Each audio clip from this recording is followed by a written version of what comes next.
What it do, what it do, what it do. It's your boy Big Val Opinion back with another live video. Make sure you hit that like button. Make sure you hit that share button. And most importantly, make sure you sub to the channel.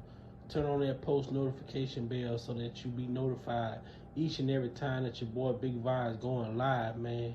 With that being said, let's get into this intro.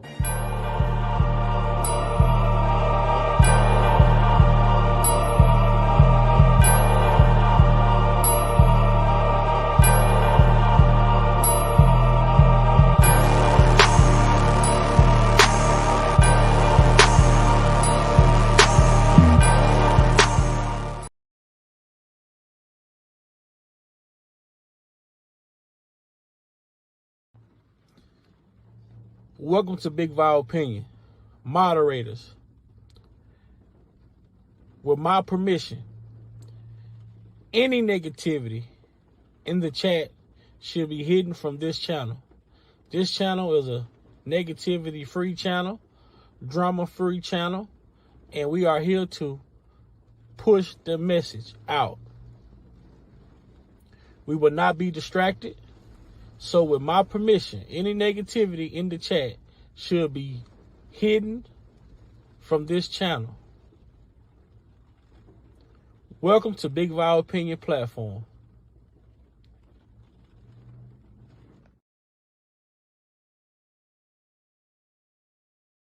And I just really want people to know, I appreciate anybody that's helping me. I appreciate anybody that's helping me. A lot of people have been there for me. I just don't want people going back and forth, being mad at each other because one person did this for me and another person did that for me. That's what the devil wants. He wants to cause confusion. That's what these people want. They want to cause confusion. And confusion ain't gonna do nothing but keep me in here. But the real thing here, lifetime, as far as quick on lifetime, as far as lifetime is concerned, there are real people, real women out here really being abused, really missing. They're really missing. They're really chained up in basements. I've been in here 4 years. I haven't seen one person that was ever chained up in a basement come forward for anything. But I tell you one thing, before Lifetime came out, I was minding my business. I was in the studio. I was working with celebrities. I had tours. But when Lifetime came out, all of that went away. Meaning, before Lifetime came out, I had no charges pending against me. Nobody had went to a radio station or had went to, a police station. It took a year to put together Lifetime. If all of the things they said I did on Lifetime were true, it only take a minute to go to a police station. But when there's a crime committed, you don't go make a movie on it. You go to the police station. Nobody had done that.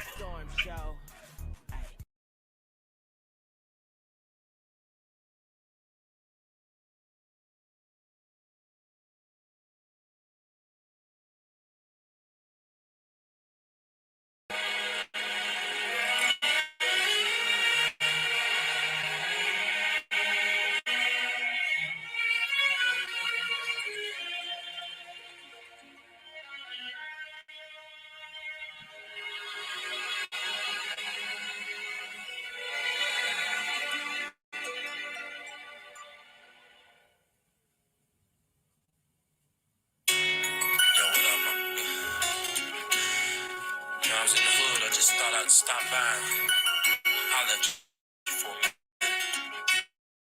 before I liquor. So, we done been a whole lot of reason to be down for whatever. And now that you're gone, I got a whole lot of shit to tell you. Things I should have said way back when we were younger. Remember when we had to feel it, and remember when you and me would say, "Where's my day?" Yo. What it do? It's your boy Big Val Opinion. Coming at y'all on a Sunday fun day. Hope everybody's having a great day out there. I see we got Miss Lavish Lady in here. We got in here. Miss Lady T, what's going on? What's going on? What's going on? Man, it's Sunday. Man, happy Sunday. Happy a blessed Sunday. Um, we most definitely was favored. We here today, so I want to give a big shout out to everyone. Um,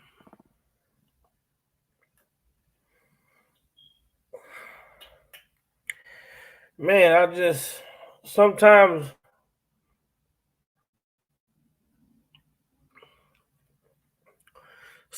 when I'm in thought, you know, I sit and I think back on what's going on, Zell.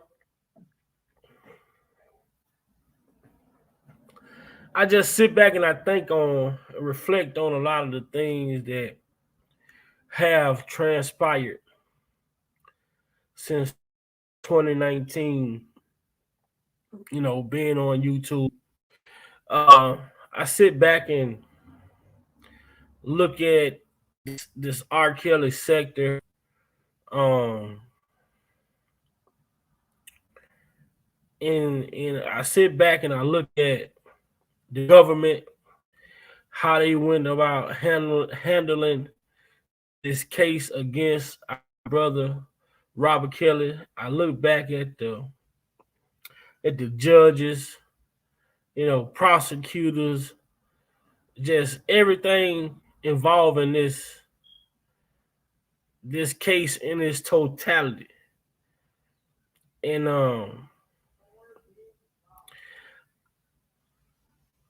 I don't think the world fully understand like how much corruption went into making this man look like he's guilty.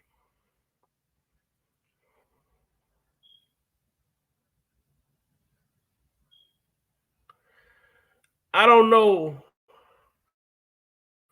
I sent the link out. I sent the link out to everybody. I'm up, you know. We just gonna have a conversation today. And this conversation is for anybody. Um and the thing is, I want to hear from the people. I want to hear from the fans. I would like to hear from the supporters because we as content creators, we the people that be on these blogs, on these panels, we have been speaking for quite some time. We have been voicing our opinion for quite some time. I want people to call in today because I want to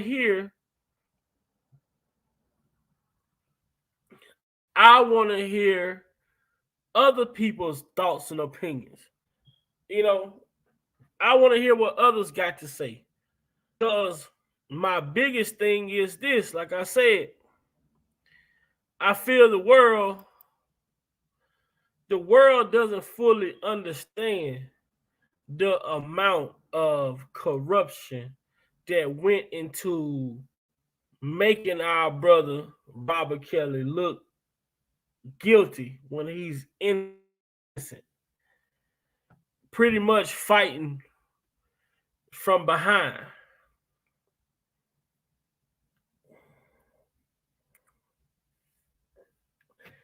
It has been a constant battle. We have battled people on these YouTube streets, and and it's a lot of different factors. It's a lot of different things that come into play when we talk about the exposure part. Expose, right?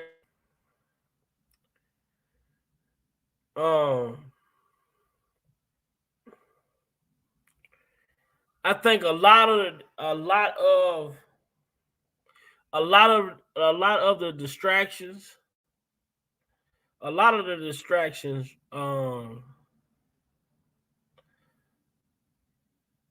kind of like played a part in, people not really understanding. the way that the government went about it played a part in why people not understand. Lifetime dropping this documentary, that played a big part in why people not understanding, or people are so surprised and people are acting so shocked when we speak about the corruption that took place when it was involved in this case with Robert Sylvester Kelly. And it's so ironic, right? I'm gonna tell y'all how ironic it is. Why? Okay, I was watching, right? And this is crazy. What's going on? I'm not sure if people what's going on around the world. Why is it the government now? The government now.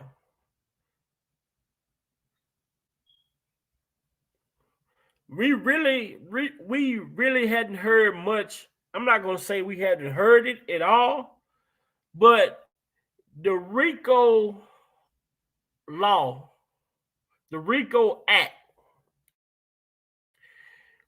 we heard them talk about it when they got like Irv got in them.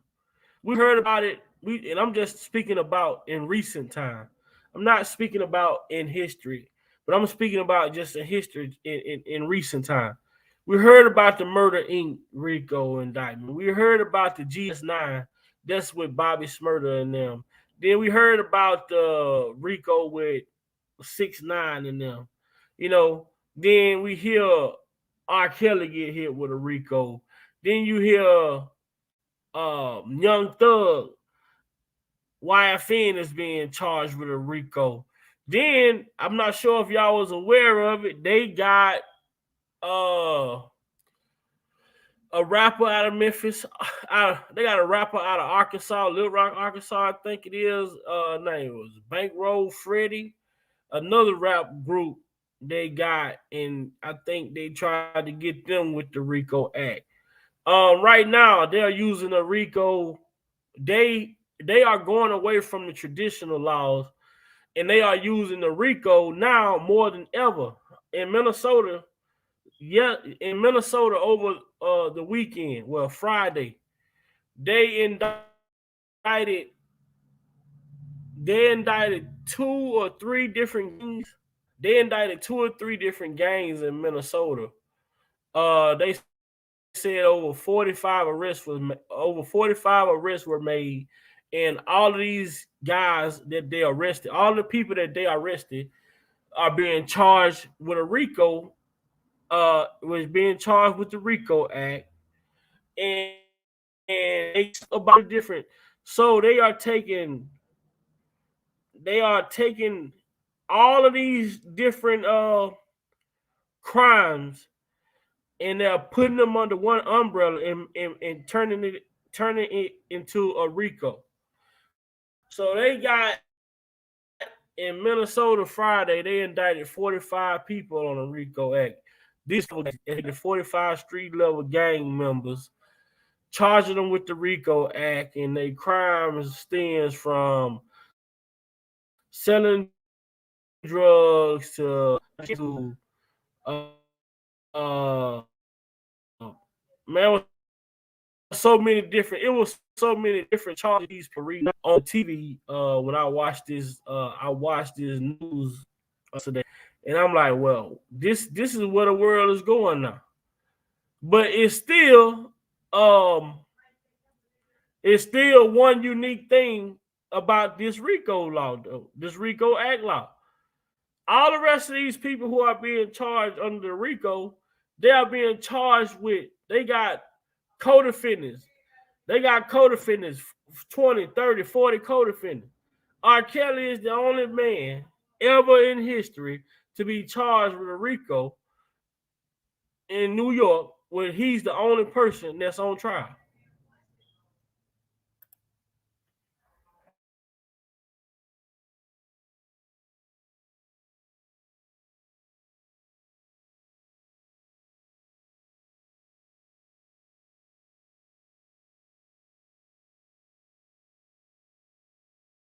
At the same time because I know who I was talking to. It's hard to trust people. People take my words, they twist them, and all I'm trying to do is get out the truth.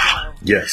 And that's the only reason I continue talking is because even though I'm in the dark and don't know who I'm talking to, my strength comes from because I'm telling the truth. You know. So I was gonna say, man, you mean to tell me a BOP disciplinary hearing officer is going to just wake up one day and say, let me just take a chance on my career, losing my career and going to jail, and just access all of my private phone calls? It doesn't make sense because personally I wouldn't risk my career like that. That's my point. You know, let me just take a chance and just access R.Kelly's records, private records between him and his girlfriend and his attorney 153 times. So let me do it 153 times. Let me scan that to my own personal Gmail, and then let me send that to a blogger, Tasha K, who happens to know my girlfriend Joycelyn father really good, who happens to know the parents of the government witness in my case. These are not coincidences, man. This is a plan. You know what plan it is? People have to figure that out for themselves. But it's a plan. Those are too many coincidences. And who's gonna do that? And besides, I'm already going through enough. So I wrote this thing down because I don't want to be scrambling on this phone for my little 15 minutes. I got you. And I know my own handwriting, so when people hear me say I wrote this down, I don't want nobody to go, oh, I thought he couldn't write. Well, I can't spell, but I can write. So this is my own handwriting. I said, I'm already going through enough. And the last thing I need is a BOP officer and a blogger illegally stealing and sharing my private phone calls and emails. Between me and my relationship, who just happened to be the government's star witness in my case. They have to stop acting like this didn't happen, or like it's not a big deal, because it's a really big deal. So big that I believe it tainted my case in a lot of ways, which also I believe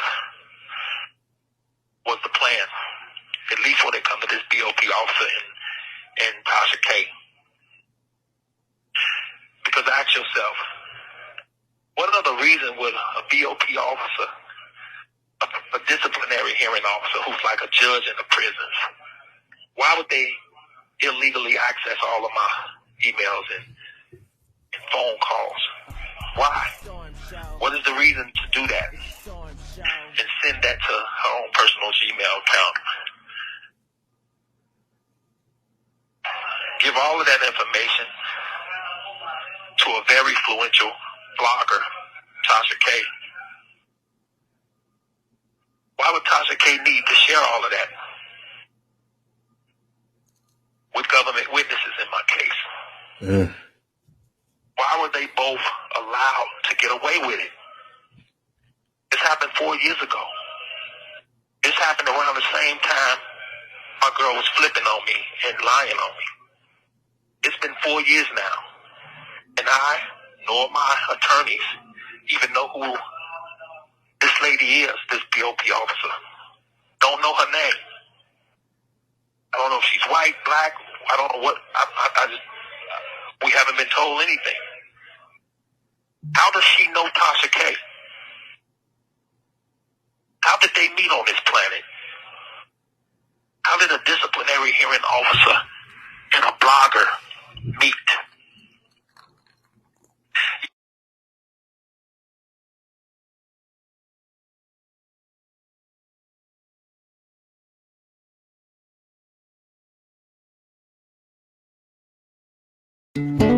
grown right here in the Lone Star State. To bring the freshest of Texas fun. Yeah, people will say R.Kelly's just fishing. He's just trying to figure something out to get out of jail. You're damn right, because I'm not supposed to be in here. You don't have to fish, though, with this situation, because there's a search warrant, an affidavit that backs up everything I'm saying. People are just ignoring it. But it exists. It's in the public. It's in the system. It's in black and white that this BOP officer in Tasha K did this. And although the investigation is not fully disclosed, it should be. It was executed by a federal agent. Not R.Kelly, not my attorneys, but by a federal agent. It was signed off by a federal judge who would never sign off on a search warrant unless there was enough probable cause to do so. I don't have to lie on anybody. This call is from a federal prison. And I definitely wouldn't be in the BOP, being held by the BOP, detained by the BOP, and on this damn phone lying on the BOP. Besides, it's not that I'm coming against the BOP. I'm coming against this BOP officer.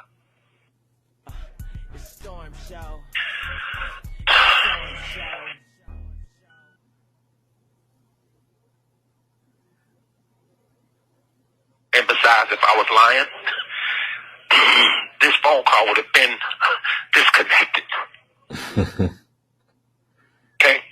It would have been cut off on me. But because I'm telling the truth, it's not.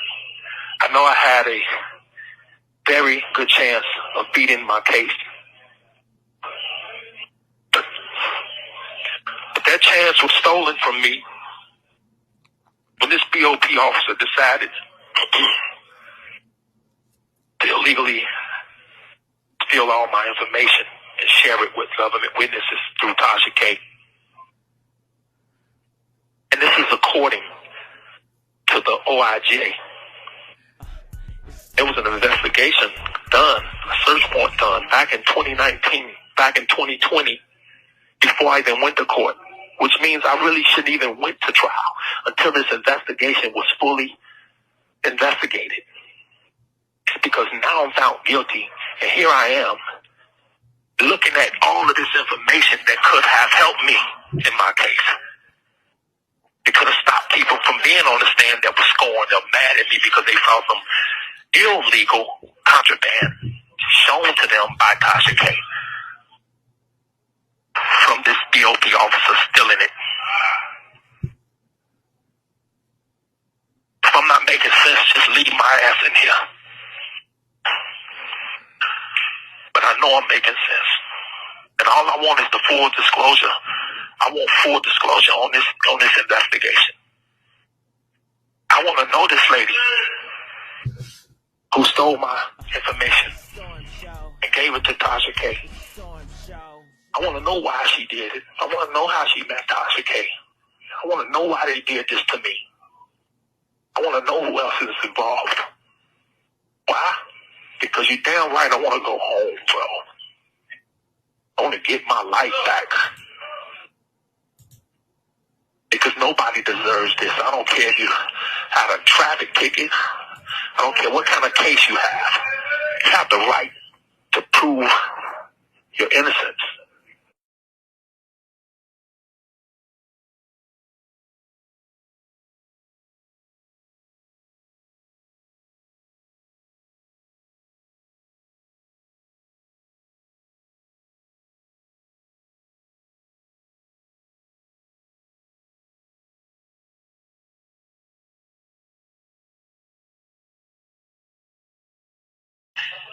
While one of the government witnesses was sitting there with Tasha K on the internet, there's a picture of it. It's a go figure that my information was being shared with, witnesses. And it was being shared by the Tasha K.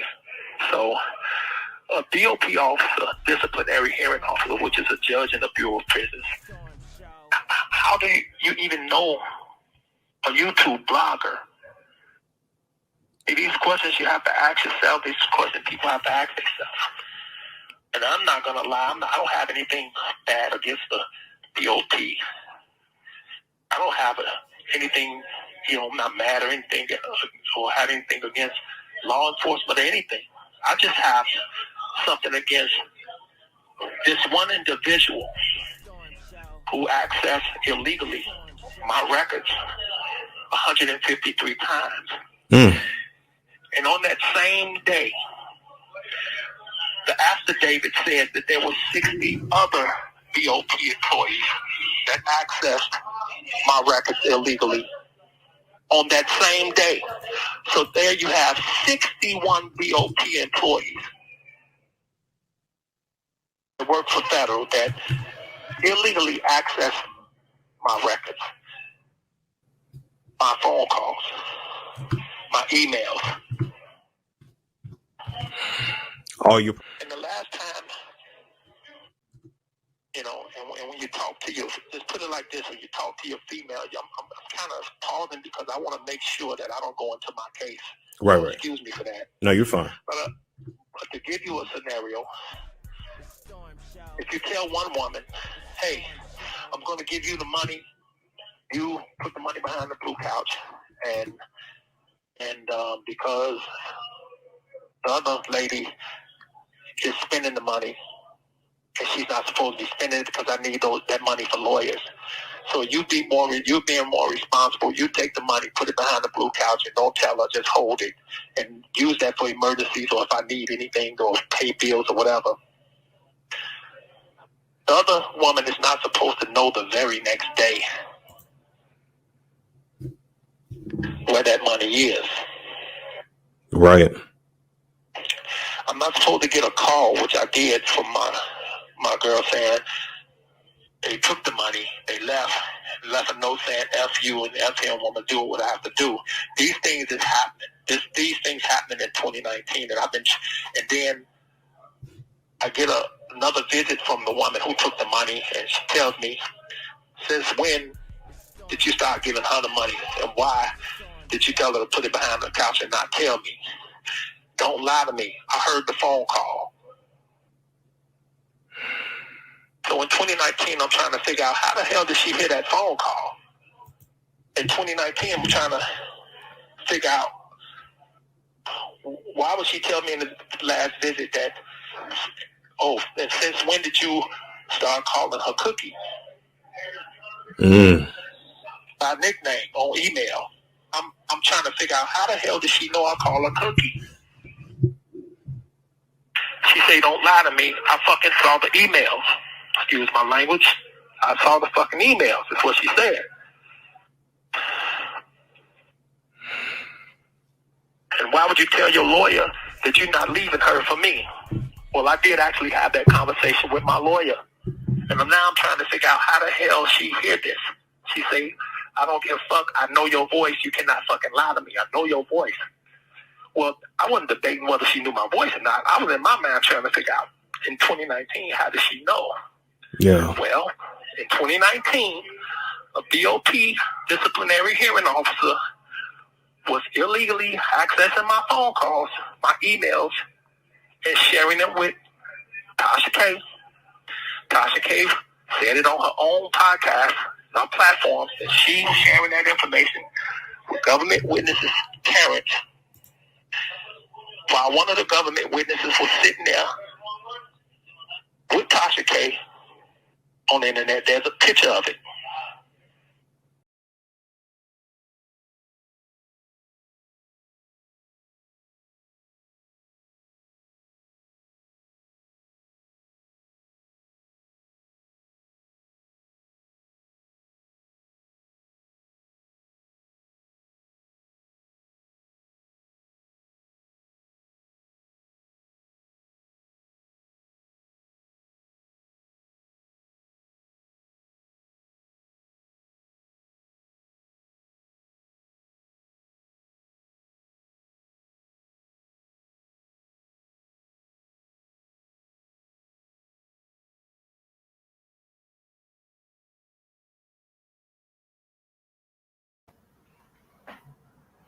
And still, we have no answer to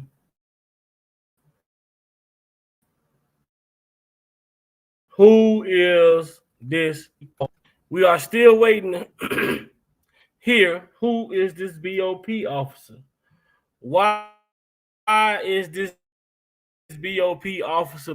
BOP officer even exist? It's still a question.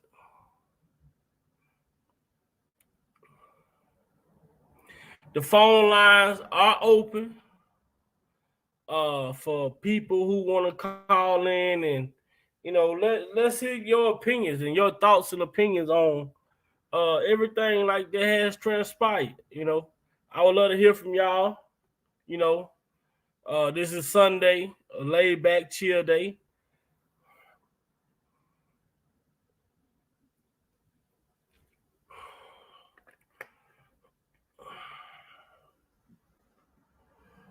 It's so, it's so like,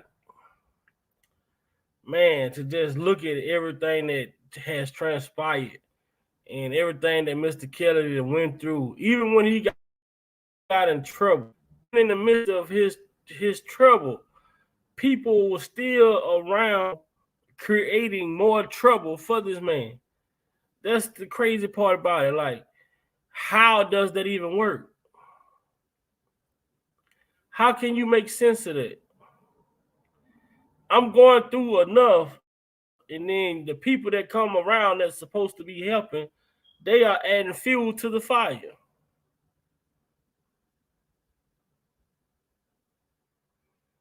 You know, it's so crazy, and then it's like the world doesn't know.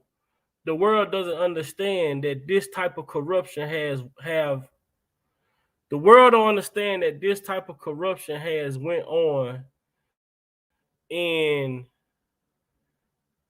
this. So it's so crazy that these people say this man have been doing this, or he have been getting away with whatever the crime it is that they deem. He's been getting away with it for 30 years, this, that, and the third. But here it comes when y'all come after this. There's so many laws. Y'all have to go around so many statutes. Y'all have to, y'all have to adjust the maneuver, slip, wiggle around, through, under, all types of cracks and crevices to try and bring this man down. If someone is guilty of something, you don't have to try to manipulate the public to prove to the public that they are guilty of the crime y'all say they committed. You know? But it's so ironic. It is so crazy that our people that looks just like us, we are the ones that take an allegation such as what they are accusing Mr. Kelly with, and then just because you were told that he has been getting away with it for 30 years, y'all, some of this says he's guilty. What's up, Coco Chick? What's up, Toy? What's up, T is Blunt? What up? You know, it's crazy. It's crazy, and it's never like we've never seen it in the history before, right? And so when I look at it, and I look at it myself personally, man, I couldn't imagine it being me in a situation like this. You know what I'm saying? How many of us can really say we can walk around here knowing that people, it's easy to say that you don't care about how people feel about you, but come on, man. We all human. We all got feelings. God created us that way. But to walk around and have this type of label on your back every time you go into a room. Now you look at it even right now on the YouTube streets in the media world, just in the media world alone, right? Every time someone goes to speak on R.Kelly, the only question is being taught. Now, we've heard about all of these new allegations that are out right now. But when people go do press runs and if they ever worked with R. Kelly before or been around R. Kelly, The only question that keeps coming back up is Aaliyah. But you heard about Aaliyah, right? What about Aaliyah? Aaliyah this, Aaliyah that. What about you? They talking about in 2019? Why y'all ain't asking people about that?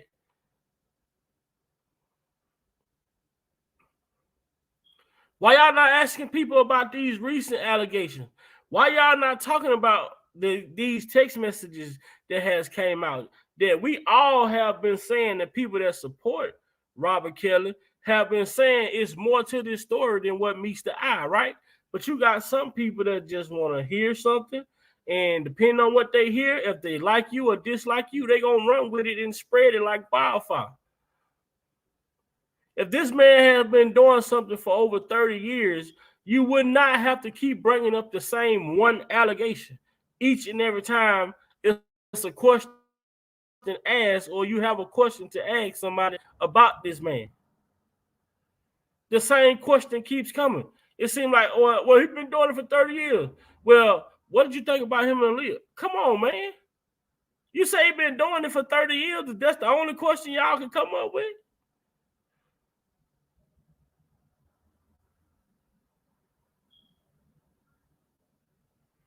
You know, it's sad, man. It's sad. Say us people of color. Let me read this one first. Sorry about that. Us people of color are a culturally disrespected race who are culturally indoctrinated to disrespect one another. It's sad as fuck. Of course, I agree. But believe in this lie and how they cheated to get him. Shaking my head, the devil is always busy, right? But nobody wanna come out like the whole world should be holding the government accountable. The government works for us.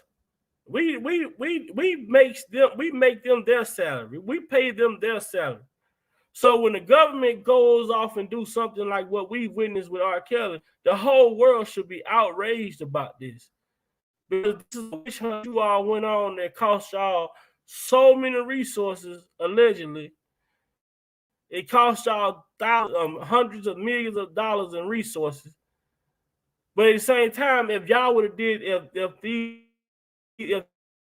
the government would have did their investigation, they could have saved money and resources. But that ain't what they did. See, this was a rush to judgment. This was a clear rush to judgment, and that's the reason why you have this. That's the reason why you have this right here. Good afternoon. Tomorrow morning, counsel for Mr. Robert Kelly is scheduled to appear in court over the indictments that we brought forth nearly 4 years ago, charging him with 10 counts of aggravated criminal sexual abuse involving 4 victims. I'm here to inform you that the Cook County State's Attorney's Office will no longer be pursuing these indictments.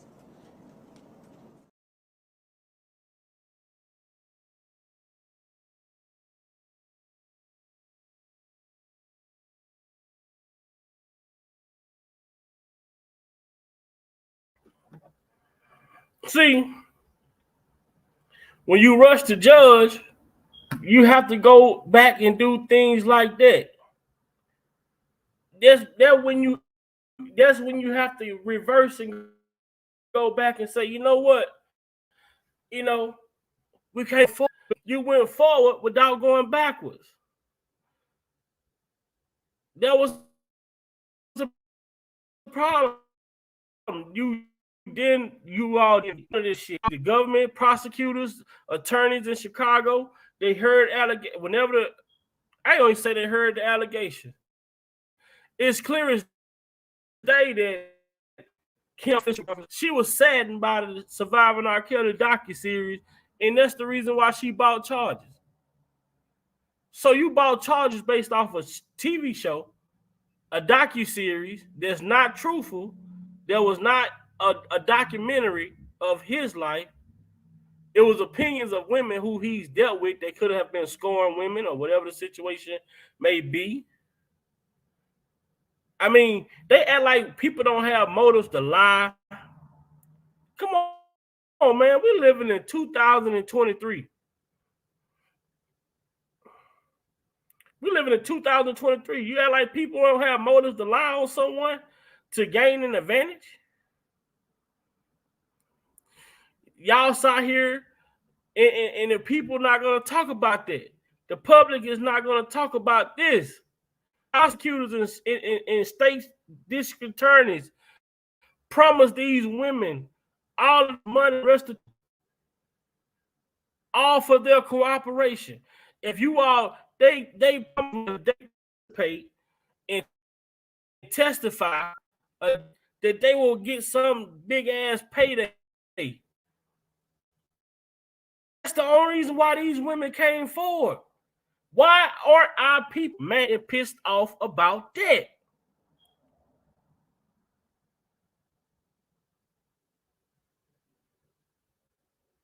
This is the problem. But see, this is what I say. The world doesn't really know what's going on. The world don't really know what's going on. They only listening to what the mainstream media puts out. And when the mainstream media put out something, even when it's something that works in Kelly's favor, right? Like the text messages that comes out. But they want to put the disgraced singer, right? So, right, even though they gonna talk, even though they gonna speak on the text messages being discovered, but they still want to put the headline as disgraced singer R.Kelly. Come on, man. It hurt you, it affects y'all that bad. To where even in a situation when it's the right thing to do, and let's be transparent, these news media outlets still is not going to be transparent. So all we really have is these YouTube streaks, the few channels that do come on and be positive and try to put the information out there without, causing any chaos or whatever the situation may be. But this is the issue, right?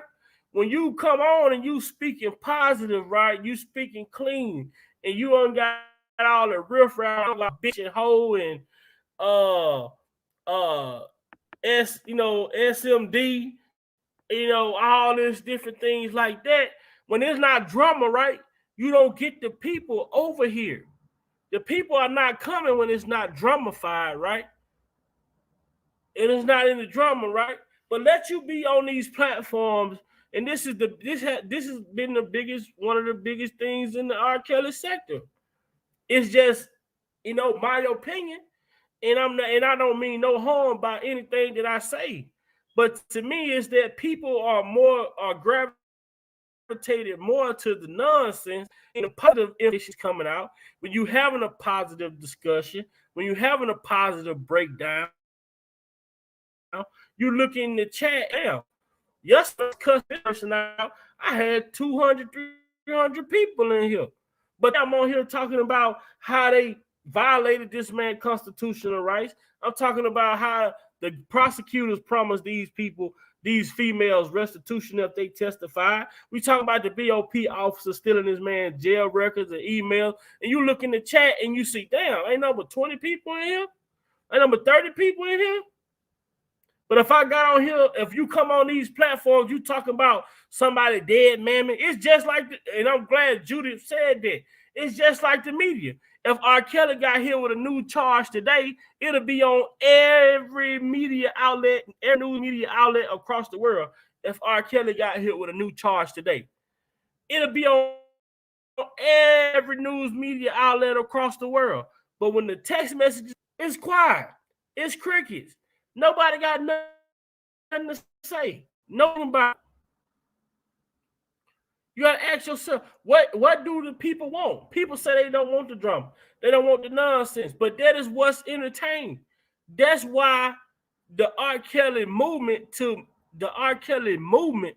is not as big as a Michael Jackson movement, as the Bill Cosby movement. Because when those people came out and protested and campaigned for Bill Cosby, Michael Jackson, and whatnot, man, they came out and they did together. It wasn't the back and forth. It wasn't I'm gonna beat your ass. It wasn't I'm gonna shoot you. It wasn't fuck your mom. It wasn't fuck your kids. You didn't hear none of that. You didn't hear none of that. So the R.Kelly movement is not as big as it should be. Man, we talking about a mega superstar.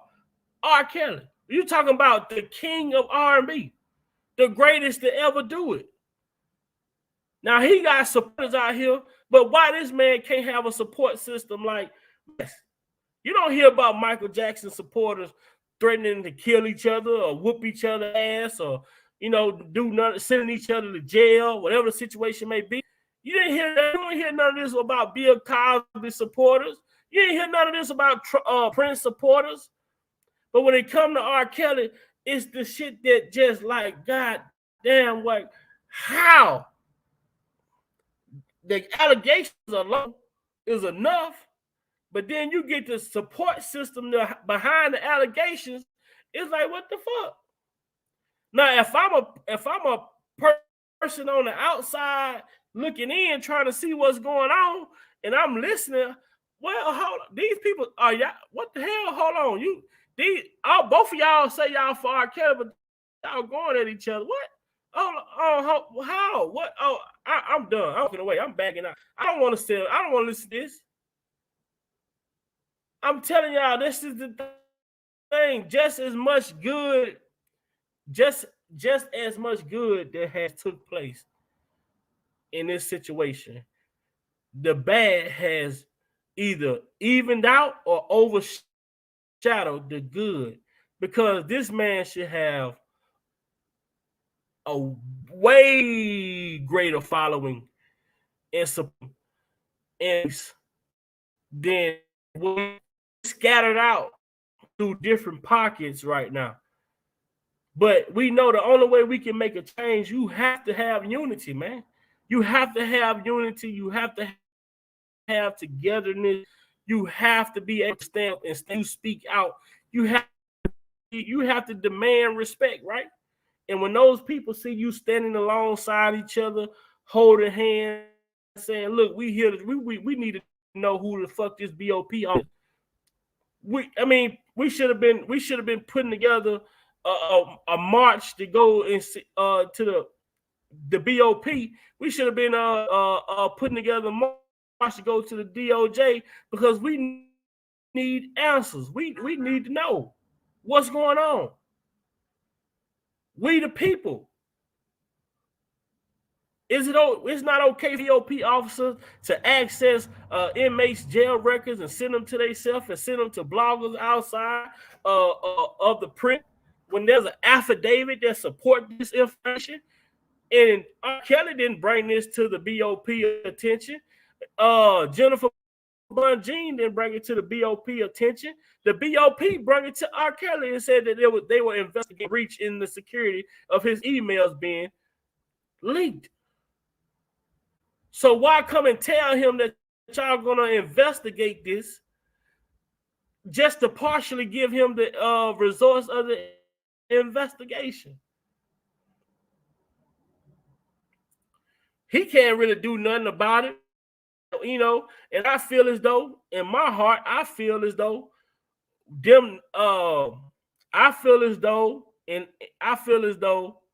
the MCC, because of him speaking out against the BOP, because of him speaking out against certain things that has happened to him while in prison, I feel like they purposely was being negligent towards his brother and him, the medical, as a form of retaliation, because he's speaking out against what has took place against him.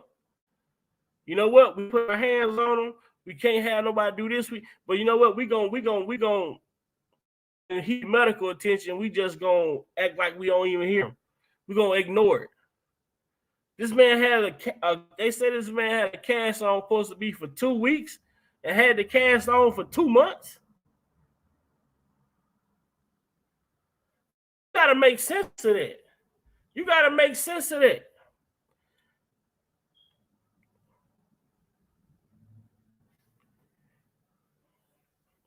This is my biggest thing. This is my biggest reason for even speaking about anything regarding the R.Kelly case. When I came into this, I said I wanted to be a positive light. I wanted to be a positive voice. I wanted to I wanted to be something that never changed. And when I come on, I want to talk about the positive. I want to highlight the things that people are not talking about.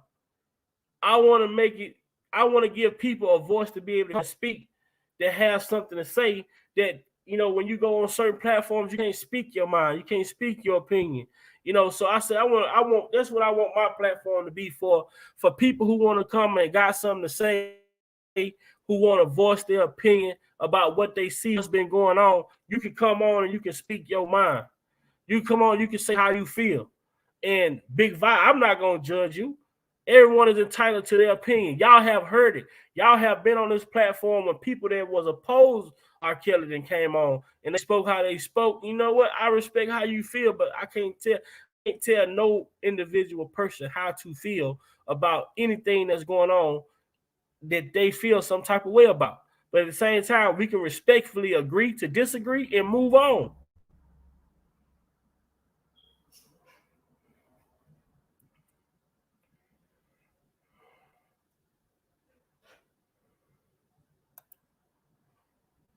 So, like I say, we got our people, our people that normally get on the panels that we hold, and I know y'all like to hear our people talk, but we still try to we created an avenue for we created an avenue for other people to be able to come on and speak as well, because we all are in support of the injustice that has taken place, and we all feel some type of way about the injustice that has taken place. But I think the more the supporters speak out, the more the fans speak out, and we have in the fans, people that are fans, that are truly fans, people that are truly supporters. Y'all have to hold these bloggers accountable. Y'all have to hold the people accountable that come on this spinning when it's something that's not conducive to what's going on.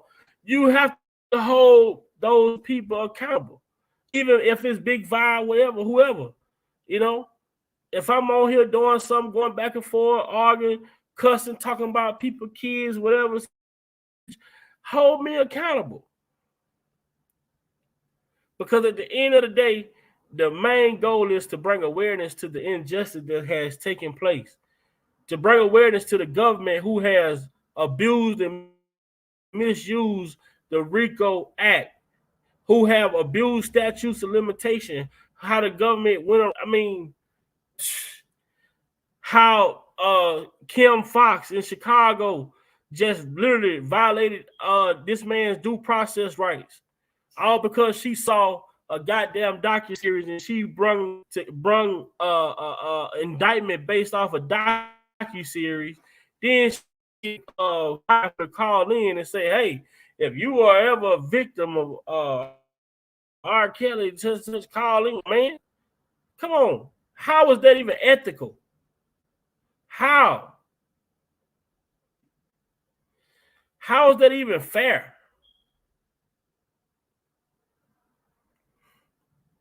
I agree, Toy. I agree. Most definitely, I agree with that. I most definitely agree with that. And people the people who have the personal beefs, they not going to talk to somebody who tried to reason and bring common sense into the situation. They only going to want to deal with the people who's agreeing with the beef part of the situation. If you try to be like, "Hey man, that ain't good," or "Hey man, chill out with it," or "Man, fall back from this," people don't want to hear that. So they only want to deal with people who are on the same thing that they are on. And that's the problem. I have to be okay with Toy telling me, "Big, you know what? You shouldn't do that. that ain't right. That's not a good look for you. I should be able to sit back and take constructive criticism from anybody that be in this chat on a daily basis. When Big Vi do something that's aligning with the I'm trying to put out. If I get on here doing shit, I expect that ain't right. You know what I'm saying? Nephew, what's going on? I expect for anybody that be in my chat, if I come on this platform and I'm doing something that's not aligning with what's going on with the platform, then I expect to be held accountable. Because I tell y'all, hold me accountable. If I do something, if I say something, hold me accountable.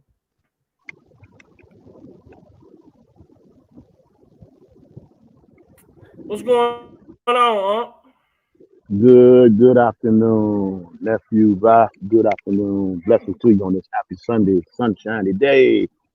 How's everybody in the chat doing? Blessing to every family that's represented.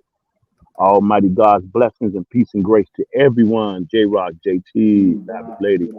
It's over the name. Blessings to all y'all. How's everybody in the chat doing? Blessings to everybody. That's on your end, nephew. It's gotta be.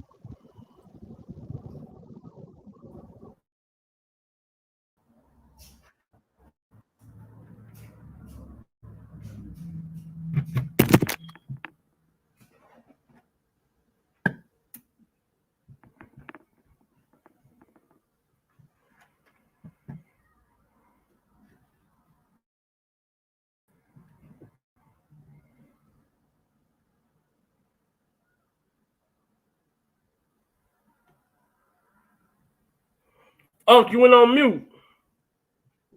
Yeah, I just wanted to see if you can correct that because it seemed like it was a delay echo. Yeah, even when I put it on mute, I had heard it. Yeah, you good. You should be good now. Okay. All right. Okay.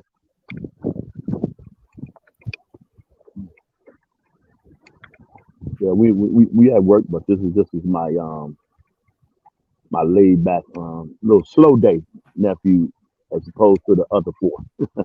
So Right. yeah. So how you feeling, nephew? How you feeling? How you been?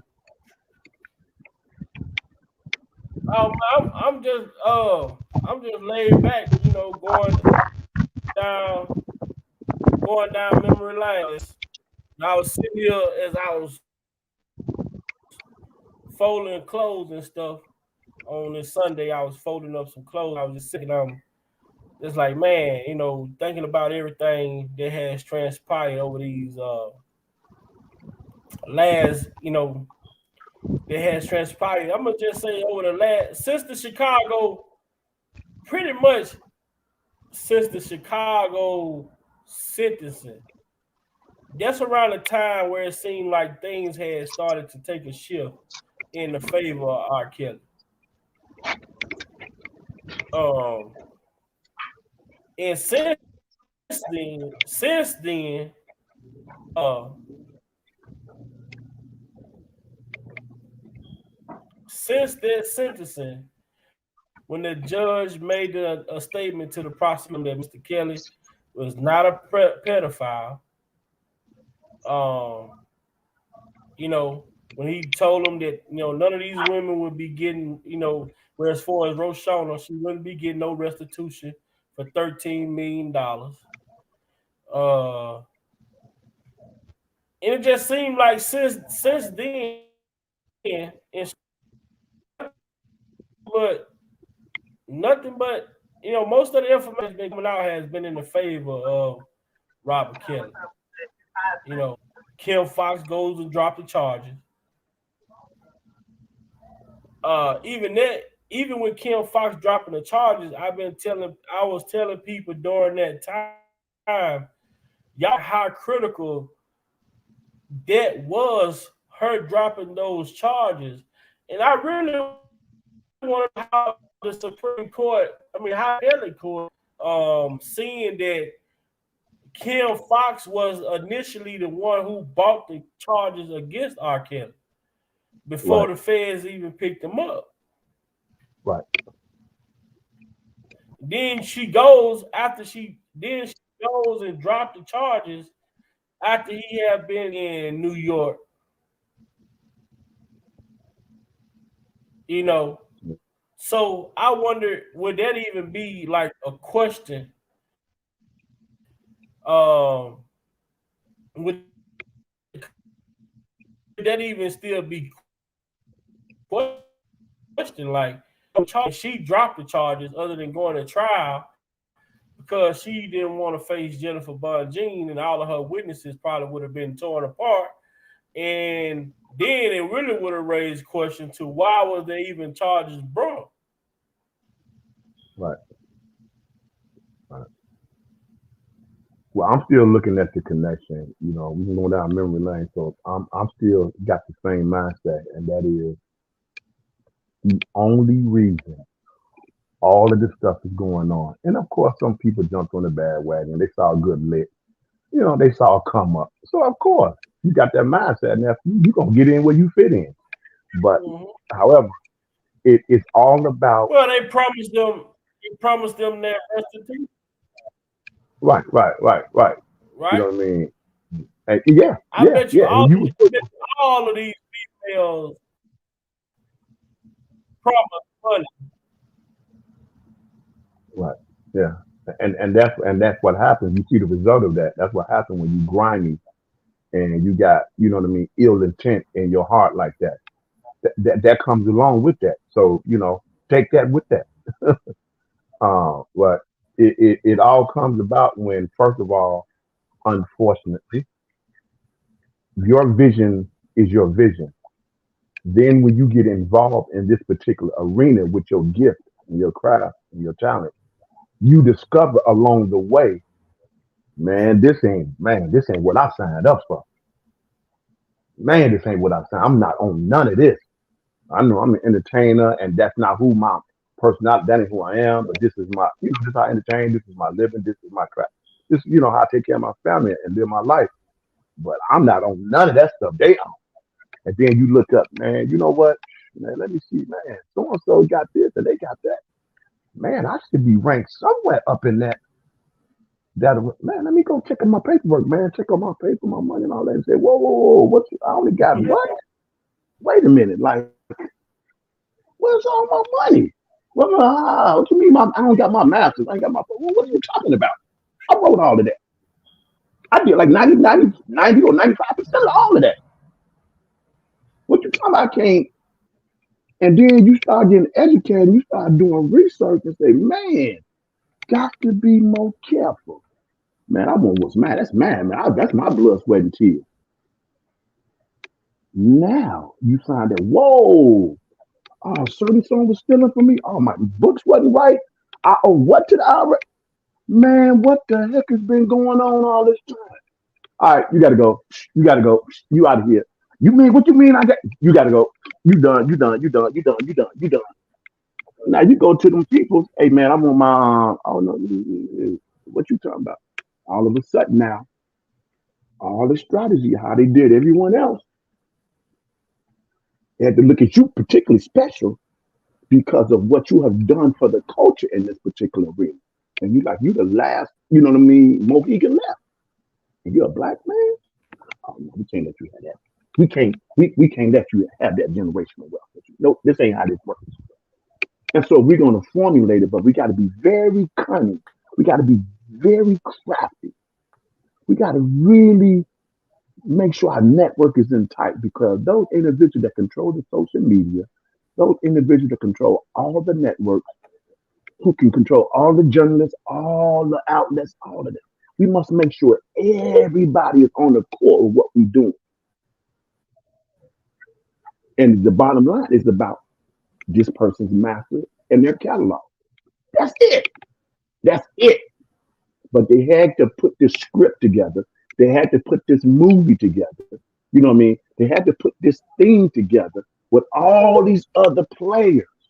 Now, fast forward, they were never in a million years, and I hear back on this nephew, expecting Miss Bonjeans and her law firm. They were never in a million years expecting that. They thought they had it going smooth. They even with the all that, they really thought we got him now. He's like, now we can keep on business. We can keep on with our plan.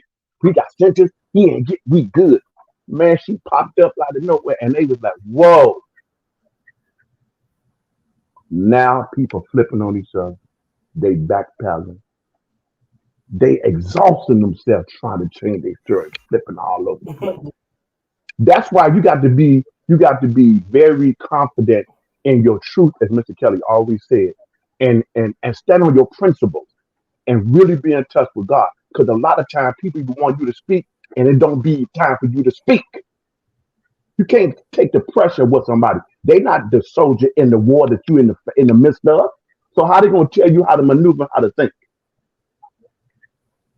You know what I'm saying? You got to be so solid in your position like that, man. And you got to take them hits like that. But you can only do that with strong, good character and standards and more and wisdom that you have developed along through the process of what you have dealt with in life. You know what I mean? And that's what I see. That's what I see. Right. And I yield back nephew. But that's I guess that's purposely why there's somebody passing by. I guess that's purposely why they choose to attack.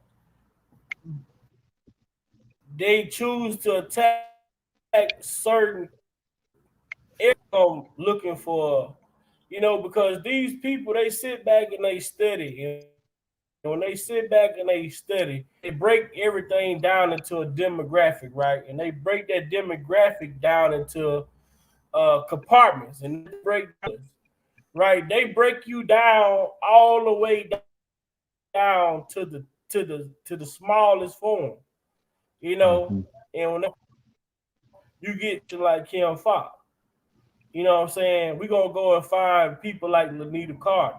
We're gonna go find people like what's her name? JP. We're gonna go Mm-hmm. find people like Asante McGee. You know, Mm-hmm. we're gonna go find people that's not gonna even question why we being Right. why are Right. you stopping me? Why Right. why do you want me to come speak to you? Right. Right. They're not gonna even ask no question once they picked up. They just gonna get back of the car and well, we need you to make a statement. Okay. Yeah, but the way that these people study us, they understand what it is that they understand what can move some of our people, right? You got you Mm. got some that's gonna be in for something, and you got some that'll do it for nothing. You got some Right. that you don't have to offer them nothing. They would Yep. spill the beans. You know Yep. what I'm saying? Just Yep. because. Yep. Just because. you Just know, because. Just how they move. Just how they move. Yeah. Yeah. Like yeah, this. and that's the R.Kelly, this whole R.Kelly Like saga, right? like Boosie said, they hypnotized with hatred. Man, I got to go back and play that interview. I don't like that. You know what I Yeah. mean? I don't. I don't like. But what he really broke that down, he gave a little example with that, and the way he articulated. I sat back and listened to that nephew and was like, wow. I said, man, you can use that in anything in life. You just sit back and just the intent of the heart of a person. In the words of J Rock himself, who sent you? Why are you here? What's Mm-hmm. really going on? You know what I mean? What's your motive? You know what I mean? What are you benefiting from this? You know what I mean? And you got some people, man, like I mean, I've replied to a lot of individuals. People have drawn a conclusion as though they have actually sat on the couch in your house and broke bread with you. They got this thing so embedded in their brain of a fixation of jealousy and hate just because. And if you look at them individuals, Mm-hmm. I bet you eight, 9 times out of 10, nephew, they're not every day focusing on being the best version of themselves. You know what I mean? Trying to build good character, trying to, Right. establish, reset their morals and stuff, try to get the negative. They're not. They figure they put their whole energy, their whole everyday life from the time they wake up to the time they down. It's all every day throughout the day, just about hate and jealousy, and you see it, you see it, you see it, you see it. Even on these YouTube, you see it. You see, That's why I said, wake wake up, up. they be like, wake up, pissed off at the world. Yeah, You know, that like we see with these shootings and shit that go on. right, right. Somebody, you just wake up mad for you mad Yeah, just go shoot innocent people. yeah, yeah, These people ain't yeah, did nothing to you. yeah. All these people Mhm. that were surrounding R. Kelly that this man took care of, put them in a better position. When they didn't have it, he was giving it. You know, when their family couldn't afford to pay for funerals, he was paying. The people come, man. Them people should have had. They should have had to go through goddamn hoops and loops and all type of shit to get that man. He shouldn't have been Yeah, that accessible. yeah, yeah. When we think about the other side, right? When we think about the other race of celebrities, right? Those Right, people right. aren't accessible like R. Kelly was. I You don't believe can't they are. get to people because when you're supposed to have to someone there to coach you on how to deal with these type of interactions, how to deal Right, with these type of fan encounters, you know, different right, things like that. That's just like they tell a celebrity, right? Somebody somebody in his camp must have talked to someone to prep him because guess what?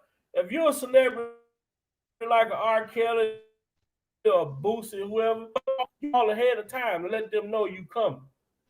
right. And then something when they then Just even like they then do they the would president. probably tell you, well, don't we're gonna shut it down, we're gonna shut the Mm-hmm. mall down, let you come in and shop, whatever the situation may be. But they may not even let you come, make time to come while all of these shoppers are here. Right, right. Just like they do the president. Just like they do the president. I want to say stand for a minute and say hello Coco chick. Bless you, my sister. Thank you. Um bless you. Greetings, nephew. Check this scenario out. Chat, I want you to chime in to what I'm about to say. Based on what nephew said, let me go to the other side of what nephew just completed. And I want you to chime in, being done. Everybody in chat, respond to what I'm about to say. I think it's a condition. I think it's a condition of us as a culture that once we make it, especially if we come from the dirt, from the bottom, in the struggle, everybody can relate, you know what I mean, and understand a struggle. So when someone comes up out of that and they make it, it's like it gives us like, man, somebody from our hood, somebody from our city, man, stand up.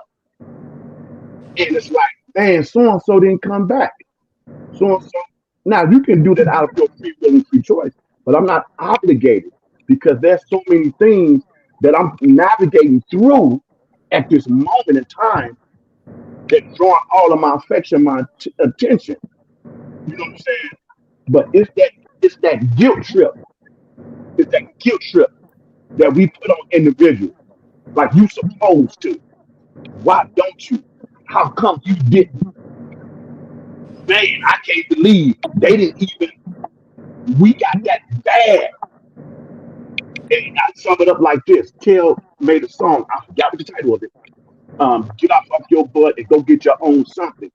You know, I don't owe you. I don't owe you nothing. I don't know if it was I wish. I don't know if it was shut up. One of them songs he talked about. You know what I mean? Even Yellow Beezy even said it. He said, "I pray for this type of stuff that people will call me There was and reach out. Heaven I Need a Hug. I mean, I need to. That's it. That's it. That's it. That's it. That's it." And so you see what he was saying in that song. Sum up everything I just said. We got that bad as a culture. Mm-hmm. Don't know human on this planet. No matter what kind of kindness or you extend yourself or what you have done. No human owe another human nothing. You got to realize your most important resource is God Himself. Everything you need to become the best version that you're supposed to be on this planet Earth while you living, He put it inside your DNA. But if you don't get off your behind and get out here and create opportunity, seize opportunity, and make it do what it do, you're gonna starve to death, and no one is to blame. No one is responsible for you. You know what I mean? And that's that sickness I think we got, Dean Bella. That's that sickness I think we got in our heart. You know what I mean? That Willie Lynch slave mentality that everybody owes me. I ain't got to do no work. I ain't got to be responsible. I ain't got to take no ownership. I ain't got to take no accountability. I ain't got to Fact. do no process. I ain't got to do no step. I ain't got to change my mindset from how I was influenced from both my family trees.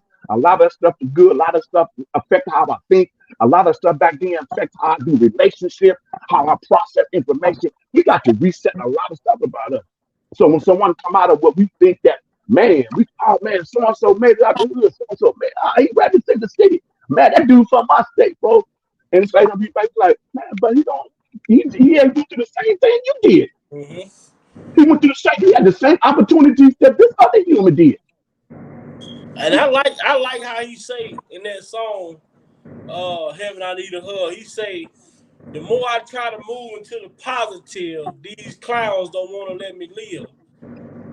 The man, we talk about that Heaven I Need a Hug song a lot because Right. he Yeah. spoke about a lot as far as his people surround.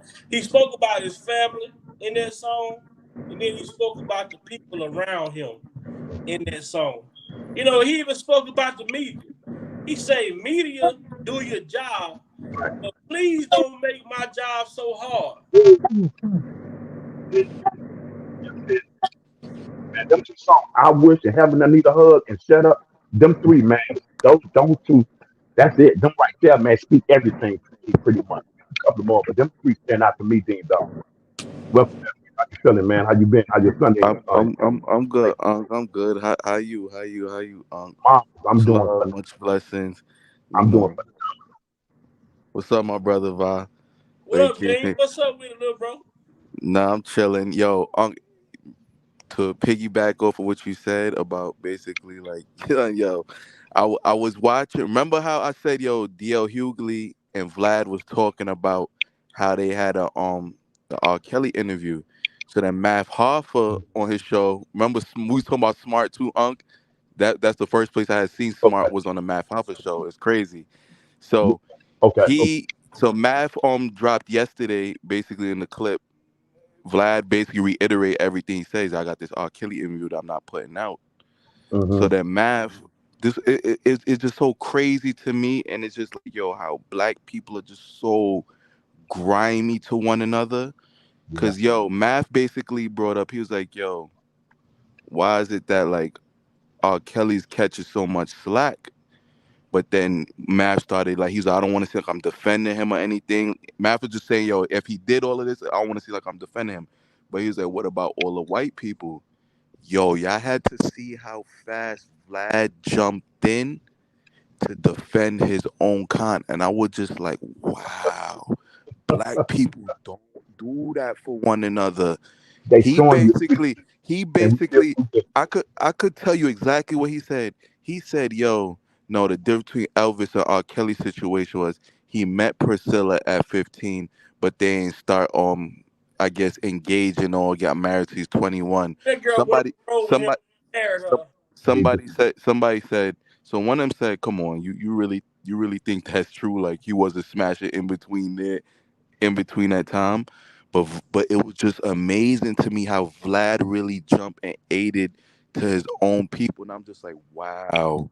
You But think see, black the people thing would with have that did that is, for the thing with that, Dean, is what we were speaking on the other day. Uncle know what I was saying about Ron Isley. I said right. Ron Isley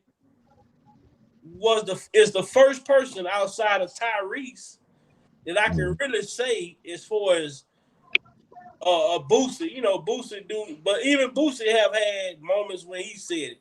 right. When Right. people ask about R. Kelly or make a statement about R. Kelly, they make their statement, but what makes their statement problematic is Right.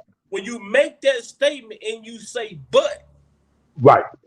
Right. That but means that you It, not. it just erased everything you previously just said. That's Facts, it. facts, That, facts, that, facts, facts. that's the thing. You could been and said the nicest shit ever, but when you Yeah. say but, that right there, it's like contradiction. It's a Facts, contradiction. So facts, So, nephew, facts. this is what I suggest they should do then. This is what I suggest they should do.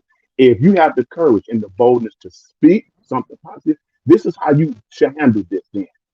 I'm still doing my research and my investigation, and I am shocked by what I'm finding out. Something along these lines. It's been some contradiction in my research, into my you know what I mean, looking into some stuff. So I'm going to say, you know what I mean? I'm going to yield back on that, and you know what I mean. Don't touch it then. Let's say, hey, I'm still doing my research. I wasn't there, so I can't initially just give you a response because I wasn't there. I wasn't there. I'm Uh, looking into facts and I'm researching and I'm looking at some things and I'm seeing some stuff that's contradicting to what they put out in the media. And you can not you see what uh, I'm saying, dude? facts, but no. Listen, listen. No. You can't tell people you wasn't there. In R. Kelly situation, they got it all figured out. They could tell you everything this man did. Yeah, no, They in his I'm talking situation, about this. in R. Kelly's, they was there, Unc. I'm talking Nah, I about get the that. I individuals get that that. Unc, I they get what come you're on the saying. I podcast. get nah, Right, they Unc, I come on get. the podcast and they ask the host that whoever he is or not familiar with whatever that the host the guest is, and the host always asks that guest, and that guest start out, well, you know, he would have, but if he, I'm talking about those individuals. Facts. Before Nah, you even I get what respond, you're saying, before you Unc. even respond, you should say in the door, like we've learned in the hood, hey man, you know, I'm still looking into some things and I find some contradictions of what's been put out in the media. So I'm a hold back from making an official comment, a statement on that right. particular. That's how you handle that. Nah, that's a fact. Especially if you know this is bogus and you know how they trying to get anybody who say so you know how grimy and how they can take your so you being smart, you know what I mean? But at the same time, you're not gonna say no ill stuff. Who was that group that he helped out? And they said, what was the guy? B2K. Okay, I couldn't even get that. You understand what I'm And saying? I and, yield back. and I yield back. facts. And I love that. And I love that Jay Buggs. Jay Buggs. Like they always in agreement to it, but mainly Jay Buggs. He would not kick that man. He was like, yo, come on. He was like, yo. He Don't said do that. that's my. He said it. He said that's like. He said that's Unc right there. He's like that man looked out for us. That man gave us hits. Like whatever the case may be, he's like, yo, we like, come on, and I just find that so real. Like I find like when people are like that, like people will come with the well, they ain't in the spotlight, so they could say that. Nah, but come on, still we seen there's people that ain't in the spotlight still kick R. Kelly Wale. No matter what, they still B2K. Whether they in the Exactly. spotlight or not. Anybody, I mean, people have to prepare themselves. If you work with R. Kelly, you have to prepare yourself for questions when you go on to do press. Right, You Of course. right, you have to prepare. And the most important thing, they gonna want to ask you about the thing. But they don't want to accept it when people say, I never seen none of that. And this is the thing that Exactly. Facts, Bob. Keep going. and the thing that we understand is that a predator is a predator all the time. That's the nature. A predator a predator is not an act. A predator is the nature. A lion is always a lion. He don't go from a lion to a kitten. Facts. So Facts. if this man was in fact a predator, he would always be a predator. That's just like we look at DMX. We never seen DMX not be DMX. Facts. right, His right. energy was always what it was. Always aggressive. You get what Coco, I'm saying? So for Coco, R. Kelly, I agree with y'all think that way 1,000%. of R. Kelly. If he was a predator, as they claim, or he was so into all of this that they claiming he into, all of these people, hundreds of people that he worked with, they all testify to the same things, that I never seen that behavior. So that means he's that good. They want to make it seem like he's that great at hiding whatever it is that they allege he's doing. That means he wasn't doing it, man. They need I to cut might it. get away with some shit in front of but Dean might look at me in a different Dean may look at me in a different way. Might see me as being an innocent young man, but Right. Dean might know me for being a gangster. So the shit that I do in front of may not look like nothing, but Dean might look at it totally different. So for all of these different people that he's worked with to all say I never saw that type of behavior, it only speaks to the shit not existing. Mm-hmm. Oh yeah, Vi, and they get mad when you say that. They get mad when you say, yo, I never seen that. Like, everybody that worked around this man, that been hours, even you got some people that said I got close relationships with him. And if you got close relationship with somebody, that means you around them damn near a good amount of time. And they go say, oh, I never seen this in R.Kelly. I never seen what people are talking about. Especially even with Chingy. Chingy said, yo, I seen that man be on top of checking IDs. Mm-hmm. But people still get mad at people. It's like they getting more mad at them than R. Kelly for them saying that. Hey, Dean, walk with me on this thought. Do you think it may have been situations where when he's collabing in the studio and you have certain people with the mindset, like, man, you were taking too long, man, and get to feeling some type of way because of his creative process and how he grinds and how he's all in, and you got other individuals, musically speaking, I'm talking about. Pac said the same thing. That they're not so dedicated, they laxy daisy, you know what I mean? And they not willing to put in the work like that. So being around somebody, when you see the blueprint of how they really looks to be at that particular level, they're not willing to put in the work that is required. They're not willing to go all in to be in the studio like he was on days where he had to actually got like what day it is. Nigga didn't even know what day it was, bro. Right. Grinding, you know what I mean? That's somebody. It's like a Kobe. Well, let me say it like this way: the mama mentality. That's a Jordan. You know what I'm saying? Yeah, that's a fact. You see what I'm saying? Where I'm getting at? I think Fact. a lot of, I think they felt some type of way about that.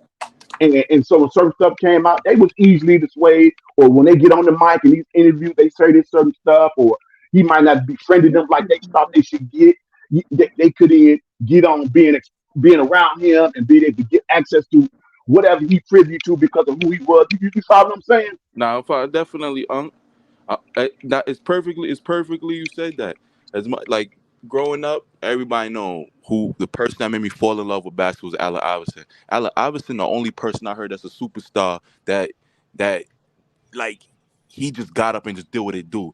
Once for you to reach that top of that mountain, for you to be that guy, you always hear the hard work, the dedication. You don't give me.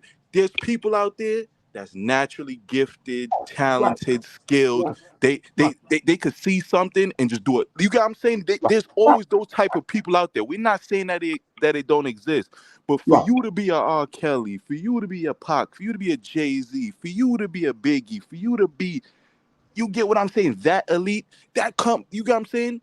You don't those people don't just pop up out the woodwork to say, yeah, man, I just jumped on the mic and I just did what I did. You get what I'm saying? Like those, as I said, those Allen Iversons only come but so often. Mm-hmm. Yeah. So, but the thing is, one of the biggest things, what we've been saying over here when it comes to R. Kelly is that, and I stick to this because the other day when we was on, me and Unc and everybody, it it just resonated with me in that moment. And when I thought about it, when we was talking about God allow you to remove people out of your life, he gonna give you the opportunity to assess your life and who you need around and who shouldn't be around and whatever the situation may be. And when I look at R. Kelly, man, and I really put it into context as far as the way that I process it. I'm like, man, this man's heart was so good, it allowed him to keep people around who should have been gone in the 90s. These people should have been gone in the early 2000s. These people, shouldn't no way we should be looking at Lisa Van Allen shouldn't even be relevant in 2020, in 2019. Yeah. But, the heart that he had, he didn't have a heart to be dirty to people as far as they was being dirty to him. You know, they did shit, he cut them off or whatever, but then guess what? They sit back for about a month or two, then they come back around because they knew he was about forgiveness. I said the Yeah. same thing with Demetrius Smith. In the beginning of his career, him and Demetrius Smith broke up when Demetrius stole a check from him winning the Apollo. Then I was studying trying to figure out how the fuck did Demetrius get back in the picture after he met Barry Hankerson. Right. Right. Right. Right. But but I but but that but but, that, but, but, that some, but sometimes certain things, why it like certain things, it's like, you cut Demetria for stealing, but then it's like, yo, but then you keep these other people around for stealing millions and millions of dollars from you. But I don't know, certain shit just be like just corny and weird to me. Like, this is certain shit just be weird to me. see this Like, thing. don't get me wrong, I'm not saying, oh yeah, you enable one another, pack all them up. Like, that's just my Yeah, thing with Kels. about Right. the money that got stolen in the end, you had see he the type of advisors he needed wasn't around. He had Facts. people that was around that was saying, well, if I'm the artist, right, and deem you my manager, right, so you go and get an accountant, and Unc is my accountant. So Unc come and tell me, Vi, Dean he's stealing 20-30% of your money, and telling you one thing. This is what he's giving you. So sometimes he didn't have that person around there saying, well, if Unc is my accountant, I need to go get another accountant. J Rock need to be I need to go get J Rock to be watching Unc. You know what I'm saying? Basically, checks and balances. When Right. you dealing with that type of money, you gotta have people watching people. But then at the same time, you gotta Right. have honest people though. You know what I'm saying? He Facts. trusted a lot of people, and R. Kelly was like this. You got to see what they were doing to keep him from getting into his finances as the way he should have been. Everything that he requested and required was at his fingertips. Facts. It was until he really needed it this time around when he realized he didn't have it. Because Yeah. before then, they would steady feed him. They was feeding his girlfriend, the girls. How was he giving these girls 5,000 a month? I mean, each Facts. 75,000 mansions, living in the Trump Tower, nice ass cars, jewelry. So the shit that he wanted, he was able to get. It, Right. Right. not but not for nothing, Vi. Like, one thing we seen R. Kelly was always working on tour. I, Mm-hmm. I really feel in my heart R. Kelly is one of those artists is where R. Kelly shouldn't have to work or tour when he was. You know what I'm saying? Shouldn't have to, because everybody always around him said it. Oh, he would be so much in financial problems that he always need the money or whatever. Kids, I don't know his situation to the full extent, but he was going off what people saying or what it may seem. And I say, but R. Kelly's one of those artists is where he should really be touring like every 10, 15 years. Like, that's how great, you get what I'm saying, and how much I feel his financial, like, he should be up like that. But Uh, you heard what the Eisner brothers said then, how they sign bad deals. of course, uh, right. It still even goes on to this day. And I look at these motherfuckers. I look at these younger generations, like my generation, even younger. Like, I look at these motherfuckers still even more dumber because it's like, yo, In them times, it was easy to get finesse. That was, you got what I'm saying? That was the common thing. Now it's like, yo, you got internet, you got millions of people talking about it firsthand, and y'all still signing these weird deals? Right. Let me say this. Let me say this and set up J Rock real good. Let me set up J Rock real good. Two things I want to go back and revisit, nephew, that you said and that Dean brought up was that having a giving heart, and then having individuals like LV, LV coming around back around after that, and then running to Demetrius and so on and so forth, and not being able to we human at the end of the day. You do when it comes to your giving heart and having that and come from where you come from. You got to make sure you are prudent in your giving. You have to exercise wisdom, in other words. You know what I mean? You got to be very, you know what I mean, not so much careful, but you have to. It's like an incident I had when I went into this particular fast food restaurant years ago when I was in Harvard visiting a friend. I went to Church and Chicken, and I about to go in there. Me and the guy about to go in there, go get some eat, and then go back to the house. And guy was outside, and he was just asking, man, if you can do anything, man, if you got to change something like that. I walked in, and the Holy Spirit hit me, and before I even ordered, I stopped and I went right back out. I said, man, you want something to eat? I said, come on in, man, come with me. Brought him in, and I said, order whatever you want. You order first. Order whatever you want. Can I get whatever you want, man? Let him order. I said, give me his food first, and then I'll order. He got his food. He went outside. Me and my boy, we sitting there. I ordered my stuff, ordered stuff for the rest of the house. My boy ordered his stuff. He came out, left. Before I left, man, he was almost halfway through. Now let me stop and back up and rewind. God has given me such a discernment because of me going through, falling down, getting up. Doggone it, I missed. Oh, that's what the gap was. Okay, I got to adjust my thinking. Okay, that's how that works. Okay, let me research. Let me find out. How do you do it? Okay, all right. Now I got it. Okay, that's something I got to work on. Okay, build. Okay, now I'm graduated at that point. I'm mature. So now when I want somebody, I can tell. 99.99. I can tell. You don't want nothing to eat, or you just want to. I can tell. I ain't judging you. You know what I mean? Like, hey man, can you give? And you say you're hungry, bro. I mean, oh man, you just can't give me the money. I've had another situation like this, but I exercised wisdom first. I said, bro, I'll buy you something to eat, man, all day, man. Give you something to take. I said, man, bro, but I just can't. I'm not giving you no money, bro. Not judging you. Do whatever you want, but that ain't what the Spirit led me to do. You know what I mean? Because you don't really want something to eat. Facts. Well, I've had people who come to me, and I yield back on this and make my points instead of J-Rock.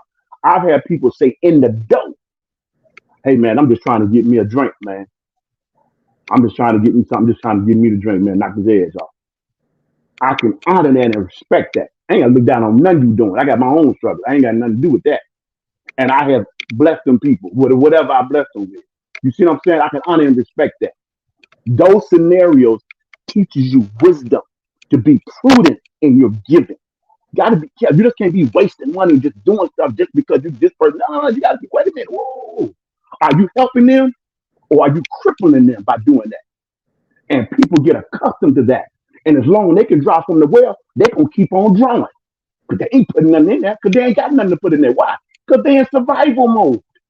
They'll sing you a song and tell you whatever you want, man. Just go get that hit. Whatever they on. You know what I'm saying? So you got to be careful with that. And the other part, as far as individuals coming around, these men or whoever, that's why you got to heal from trauma. Sometimes it's a longer process than others. You can get a life coach, a counselor, a therapist if needed. We frown on that and we look down at in our community, man. That's why I know individuals, family, anybody who's been around, I done visited, I ran it back into again, 40 and 50 and 60, 70 years old, man, still dealing with trauma, man. It's like taboo to us. It's like we don't want to be free. And we carried on to other relationships and every scenario thinking that that particular human is going to compensate where we lack in our trauma. You know what I mean? And we try to love people in our brain if we see what love is, trying to love somebody into loving you. No, that's an individual free choice. But you can't see that or comprehend none of that if you haven't dealt with the trauma. So people pick up on that.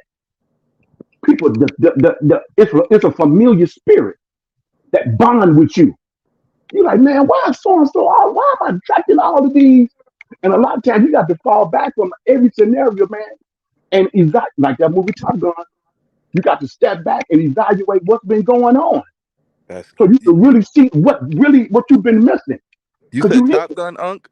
yeah. The Yeah, scenario I it's was, crazy. Me and my lady were just watching that like a few days ago. but I think y'all got my point. I think I know I said a lot, but I think I set up J Rock pretty good. Chime in, chat. Chime in. What up, J Rock? Bless you, my brother.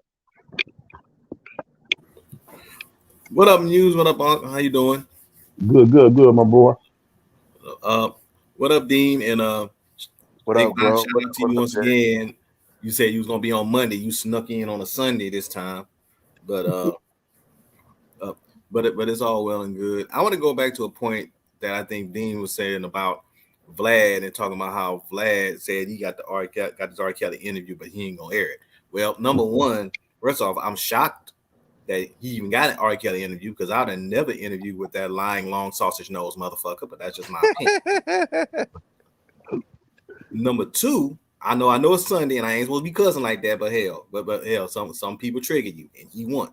But we know, let's call a spade a spade. We know why this man ain't going to air that interview, because he knows damn well he's been painting a narrative about R. Kelly for the past five years or so.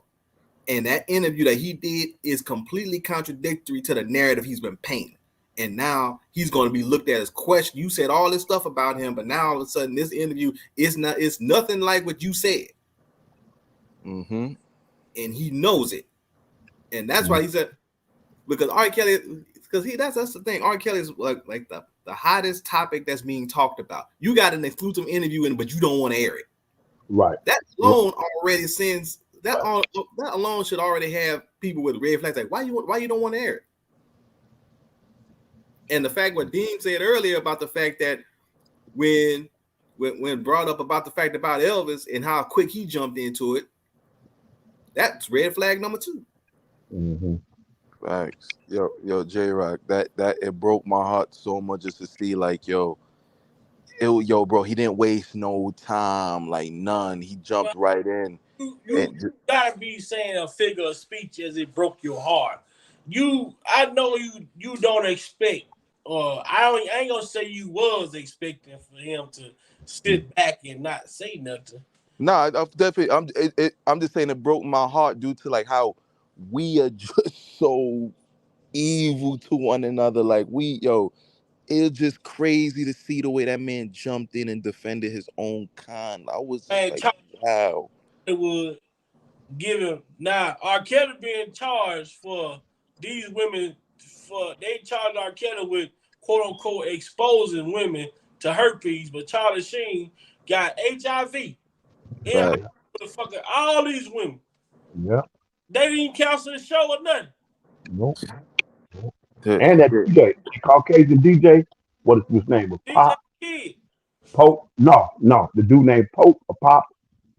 He was bragging on Facebook, I believe it was. You can pull it up on YouTube too. It's Pop, like something P-O-P. He that was giving out all them black women. He was just a women. And he was bragging about, I think they said it was like over 600 or something. He was talking about, I think he said. And Charlie Sheen, they didn't even at least make them women get no millions of dollars of restitution. They said Charlie Sheen only had to pay like a couple $100,000 for all the bullshit he did. And I was just like, wow. But you got these people out here when R. Kelly paid $13 million and $4 million restitution here, and 75,000, exactly. 100,000 here, 40,000 here, 13 million here. But like Unc said, and I agree with Conundrum, I would love to see how much money this R. Kelly case has generated Yeah. in its Oh, catalyst from the Lifetime to Me Too to Times Up to Sony to these oh, accusers to these witnesses who got immunity. I mean, I would love to see a number of how much. The news networks. But you know, I always said it. If this was a regular average, not like an average artist, it wouldn't have got that much press and people wouldn't care because of an artist that elite. That Mm, you got what I'm saying? That's the reason why it generated so much money and people are still wanting to talk about it. Like it's just crazy to me. And it's just like white people love to see that they could take down an artist of his caliber. It goes back to showing you how weak of black people But we are. they reap the benefits of the takedown, but the black people is who take the black people down. right. Hmm. The white people sit back at the table That's with a that's a fact. their hand Cause, and cause they wait to see if we gonna go along with the bullshit, if we gonna be the one to really cancel him, and then they That's it. sit back and say, you know what, all right, That, they they basically in their head like, all right, they ain't fucking with him. Okay, we just gonna sit back and make money off of it, however we make our money of it, negative or positive. we you li- just powerful, Nick. Then you said very we powerful. don't give this woman enough. We don't talk about her enough over here, and I think we gonna start mentioning her a lot more often than what we do. But Cheryl Mack, this woman Oh, was yeah, envy of R.Kelly. yeah, yeah. She got to get that smoke. We She got to get that we smoke. we see where her son get his piece of shit ways from too. This woman was working with this man at the same time, killing this man, pretty much setting him up however way she could. Like this woman, I mean, this woman was pure evil, man. I mean, I could look at her like Griselda Blanco, man. Facts. Hmm. Like she was that type of like her spirit. Even when you hear her talk about R. Kelly in the memoir that Dana J read, she felt as though he owed her something. Right. A lot of them did. Yep. All of them did. And came with nothing. Absolutely nothing with ill intent. That's a sick You human Yeah. being. who they, have they, you worked for since? Who have you worked for before R. Kelly and since R. Kelly? these people act like the way they talk about and treat R. Kelly, they actually treat him and act like they was the bag in the situation. Because No fun, yo, bro.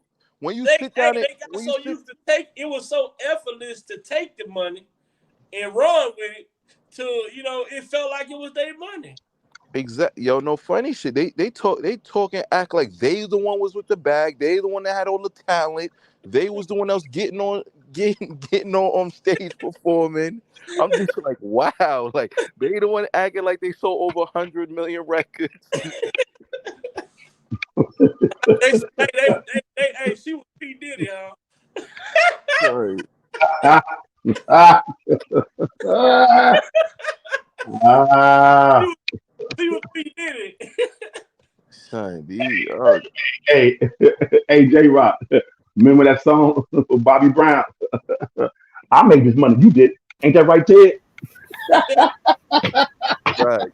Ah, Yep, provocative. yep, yep. Ah, He said it's the way that I want to live. ah, ah. J Rock. Don't that ain't no coincidence. You hear that song and you think about that time, all that was going on. And I'm gonna leave that right there and let that breathe. And I bring it over to kids. What's the difference, bro? You got to keep in mind.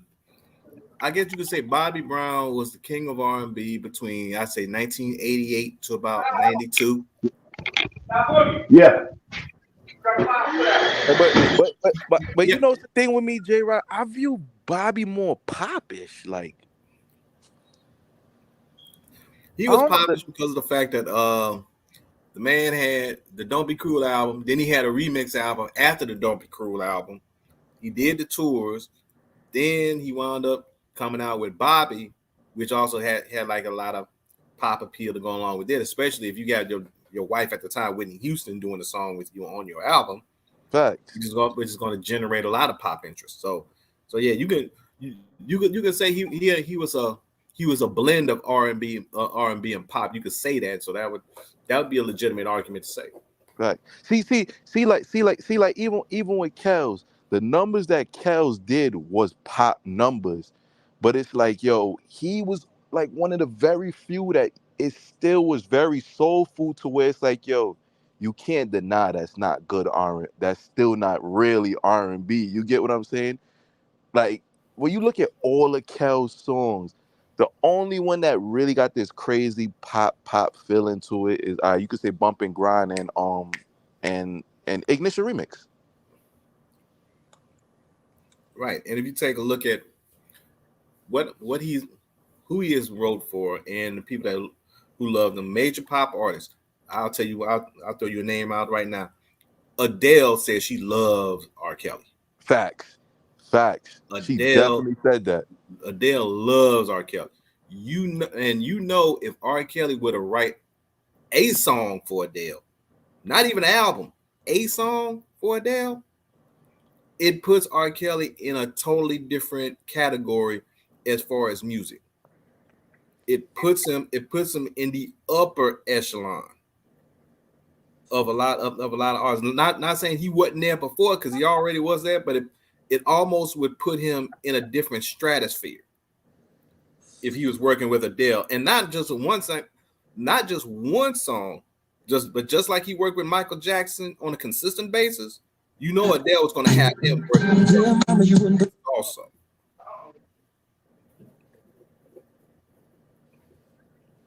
What up, Jeff? Hey, what's going on? Big Val, Brother Jeff, Mule, Dean, Jeff, that was Jay Rizzo. that was you on a podcast last night, right?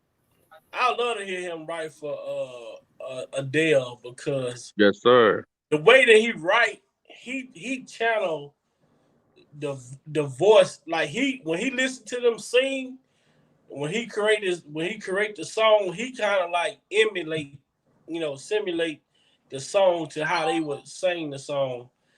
And like that dude, man, this shit just crazy to me, man. Listening to it, like people that he wrote for, like they say when they heard the song, he record, because he recorded it, they hear it. When they hear him singing the way he sang it, but he sang it the way they sang it. He wrote for somebody that it broke my heart to see the way they turned their back on him. Like, see, like in Jamaica, like they love the shit out of this person, Celine Dion, man. It broke my heart to see, like, cause I'm Jamaican. Like, when I mean, like, yo, I'm telling you, it's two people they love out there. I mean, it's three: Kelly, Celine Dion, and Michael Jackson. Like, when I mean, like, in Jamaica, they love them three people. Like, and it just broke my heart to see the way Celine Dion just turned her back on him like that. I was like, wow, like, because them people had never seen nothing like the way that they attacked R. Kelly. This shit had never been done in history. The way that they just shut him down. Then the only other person that shit happened to was Kanye West. mm-hmm. The way that they just attacked and shut them down like that. Man, you got a person like Kanye West lose a billionaire status in 24 hours, man. All via the media. One person speak, cancel him. Right. From being a billionaire to a regular civilian. Mm. Same way they attacked R. Kelly. Man, that shit just came, it just all hit at one time. So people had a choice to make. But get what them people gonna do? Shit, they ain't got the catalog like R. Kelly. They can try to cancel R. Kelly. R. Kelly is music. So no way you can cancel him. Some people he worked with, shit, they don't have a career. Facts. They really ain't got the career to speak up. Facts. Cause in R. Kelly's situation, he gave away so many hits to regular ass non people, and then after R. Kelly stopped working with them, they was going in the wind. Oh, Millie Vanilli ass motherfuckers out here, man. So it goes to show you speak volumes that it was like, yo, if R. Kelly ain't touched that track, yo, he could have kept that for himself. What's up, though, Jeff? What's going on, man? I got the link. I went and listen that little bit of I hate. It was raining. I ain't gonna lie. It stormed here last night, bro. I opened my window, got in my chair, and man, I was out of it. Oh yeah, man, it's all good. But I'm happy to see y'all got it up and running. It looks good. It looks professional. Man, I can't wait to get a chance to be a part of that. Oh yeah, definitely. I might have to make that trip up there. Oh man, definitely come through, man. We gotta find out the fair right disclaimer because the live got taken down, so we got to re-upload the live and get it back. But we still got other interviews that we did, just interviewing local Chicago talent. We had one kind of major interview with a film director. But yeah, man, I appreciate it. Like we just starting out, so all are welcome to come through and chop it up with your boy. But yeah, man, I was just, it's funny because we got a segment on there that we working on called the Carl Thomas So Emotional Award. You know what I'm saying? Hey, Jeff, I'm sorry, I didn't mean to interrupt. I just got a couple quick questions. Number one, what's the name of your podcast again? It's called The Kingpin and Crux Show, and Kingpin is spelled Kingpen, and Crux, Crux. Show, The Kingpin and Crux Show. Okay, that's the first one. The second question is, I got an interview suggestion. Okay. Can you get anybody that's from WGCI on your show? Because those are some of the main people that have been talking a little greasy about R. Kelly, and those are some of the people that really need that we need to get on board with to try to see what the hell they own and try to bring some of this stuff out, because I'm sure some of these people know this, that what we saying. Oh yeah. I definitely I was just chopping it up with one of the DJs over there at GCI, just talk about some other business, but that's not far-fetched to get somebody over there to because it is a syndicated radio show, so it's not far-fetched to get somebody, because this the one that I'm working with is more in tune with Power 92.3, go through Chablis and all of them. But yeah, it's not far-fetched. I know a couple cats over there at GCI. Okay, cool. That's what's up, man. I was just wondering because I know some people, they've been talking a little greasy about him, and I know there are other people trying to keep this whole narrative going in regards to him. So I'm like, look, this this bullshit express got to stop sooner or later, and we're gonna have to go ahead. We're gonna slam the break on this.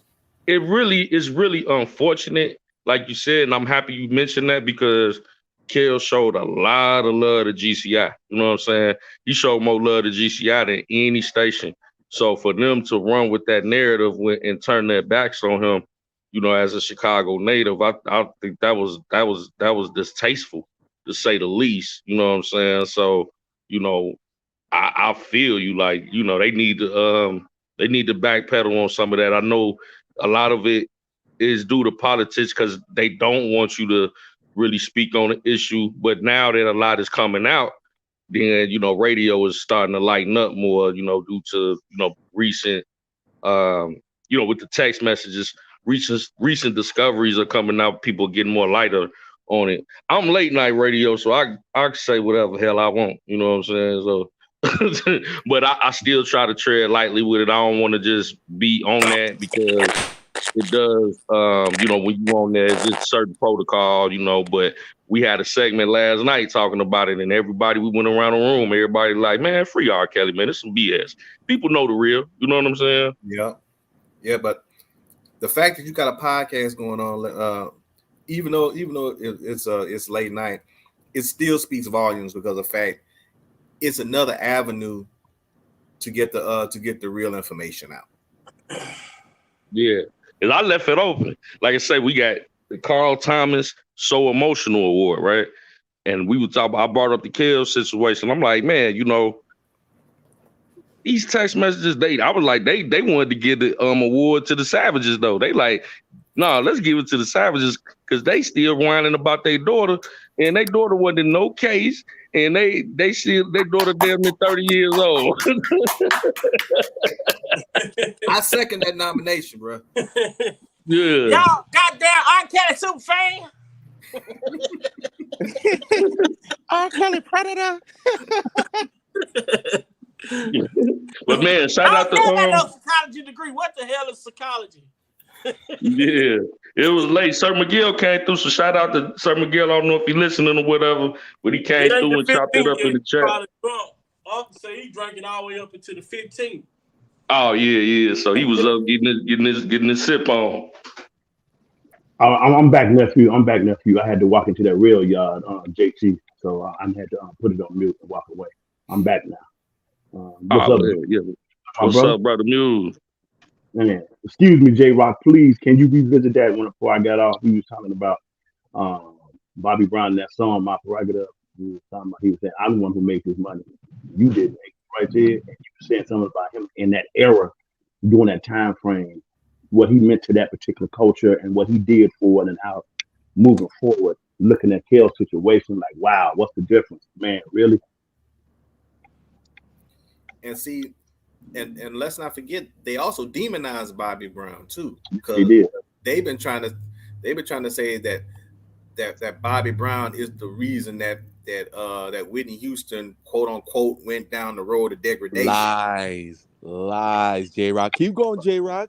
Facts. I'm with you. And see, and one of the people that one of the individuals that said this, that got a big mouth and platform, is a man by the name of Simon Cowell. He was one of the main people talking about, if Bobby Brown had never hooked up with Whitney Houston, Whitney wouldn't be going through the stuff that she was going through. Whitney was the one that had Bobby hooked. Wow, I never heard a statement from him, but I'm not surprised. I hear that. Whitney had Bobby hooked. Bobby was wild. Bobby did a little weed and had his females, but he did a little book of sugar, but not no crack. No, I can see they demonized they have demonized Bobby this whole time, and really and truly and see, I think and I'm not surprised Oprah tried to throw a little shade at Bobby Brown too, because remember the Waiting to Exhale movie came out and they had the cast, she had the cast on the show, and they kind of threw a little shade on Bobby Brown even back then. Bobby has been demonized a long time, and if you really look at it, he really hasn't gotten an apology for that to this day. Facts. It's great that you said that, J Rock. When you think about it, facts. You know, I never seen. I don't know if I've seen anybody just suffer so many losses back to back like Bobby has. You know, facts, and still standing strong, Jeff. Man, still standing strong, bro. Like, I tip my hat off to that brother. Lost kids, his ex-wife, and all type of other family members, and suffered his own trauma, and still out here, moving and grooving. He ain't dancing no more. You know how mentally fucked up he should be to knowing that your ex-wife and your child passed the same exact way. Wow. Like, I'm telling you, he know what it is, but probably, that system just too big. I don't want to say nothing. Like, he just Man, and I speak on Clyde. You feel exactly like it, and it's like, the whole thing was my mom always said it. Like, she was always telling me, she was like, yo, when Whitney popped up with Bobby, America fake was looking at her like, what? Like, why the fuck? They felt like because she was elite, Bobby was beneath her, and she was like, nah, that's who I'm rocking with, and that's who I love, like, whatever case may be. Bobby was trying to save her. Facts. Bobby was like, man, you can do a little weed, do a little coke, that's it, but not no crack. Man, Whitney was bugging. But that's just something that just go to show, man. They, how they attacked our communities with these drugs, man, and then they attacked the poor communities with the drugs, and then next thing you know, they put the drugs into the industry, right? Right. So no matter where you went, no matter where you went, they was gonna make sure that you got them drugs. That's why, here Eddie Griffin talking about it. He's like, man, Hollywood, this shit is normal.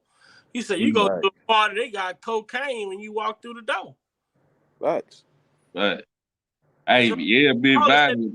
On the table is at your discretion. Hey, whenever you come through up north, you know what I'm saying, come through the station, we gonna get the flyer together. Yep. We got the Kingpin the Crux Show interview with Big Vi. I'm coming through. Oh God, I'm coming through. Yo, y'all ever been around white people with money that do drugs? They are the biggest influencers, and they're the biggest, like, they're not cheap when it comes to like just spreading like, you get what I'm saying? It's like just regular to them. Like, and they work in the corporate office. They look like regular people. No, you'll never think this, and until you get comfortable. When they get comfortable around you, then that's when they start to do their shit that they do in private around you.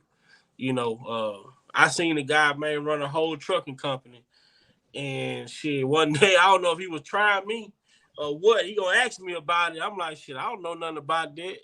And then he pulled out a little shit in his pocket, goddamn it, he just hit a whole line.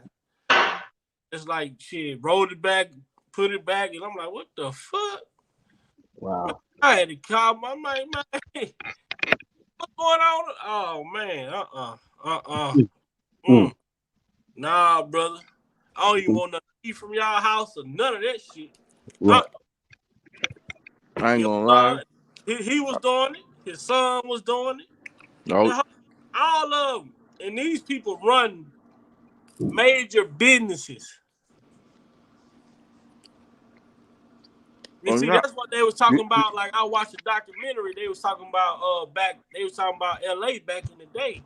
And they were just talking about like Hollywood, like, how bad the drug was in Hollywood, but people really didn't know, because they were coming to the black community buy their drugs, but when they come, they ain't gonna come and buy a $20 rock. They gonna come and buy an ounce or something, and they gonna go back to the suburbs, and they gonna have to come back over there for a week or two. Some niggas are buying kilos. Yeah, they come and buy quantities, so they don't have to come back into the community. But what happened was, when that shit started getting into the white community, exactly. We gotta start locking some niggas up. Yeah, now it's a pandemic. Now it's an epidemic. Cause not for nothing. You ever notice when you look at back then, they started going so hard when they start spilling into white communities. But who exposed it? Watch this. Who was exposing that shit to the world? Tupac, man. Oh yeah, fact. Exposing it. What was going on? What they were doing? Facts. And also when the cop got killed in Queens, and then Bush was walking around his badge, I always said they would have cared if that man was black. Y'all only care because he's a white rookie cop. And I'll tell you something else too. If you remember E40, if you remember the Click album called Gang Related, had a song called World Went Crazy, and he said, I remember when the world went crazy back in 1985. I remember when rock cocaine used to be a rich man's kind of hot, till one day in my neighborhood, motherfuckers started packing Fetty. They was yelling on the corner, selling bass rocks, nigga bumping Too Short, blowjob Betty. Wow. Facts. See, the black people started exposing what they were doing. Right. All of a sudden, they criminalized it. Right.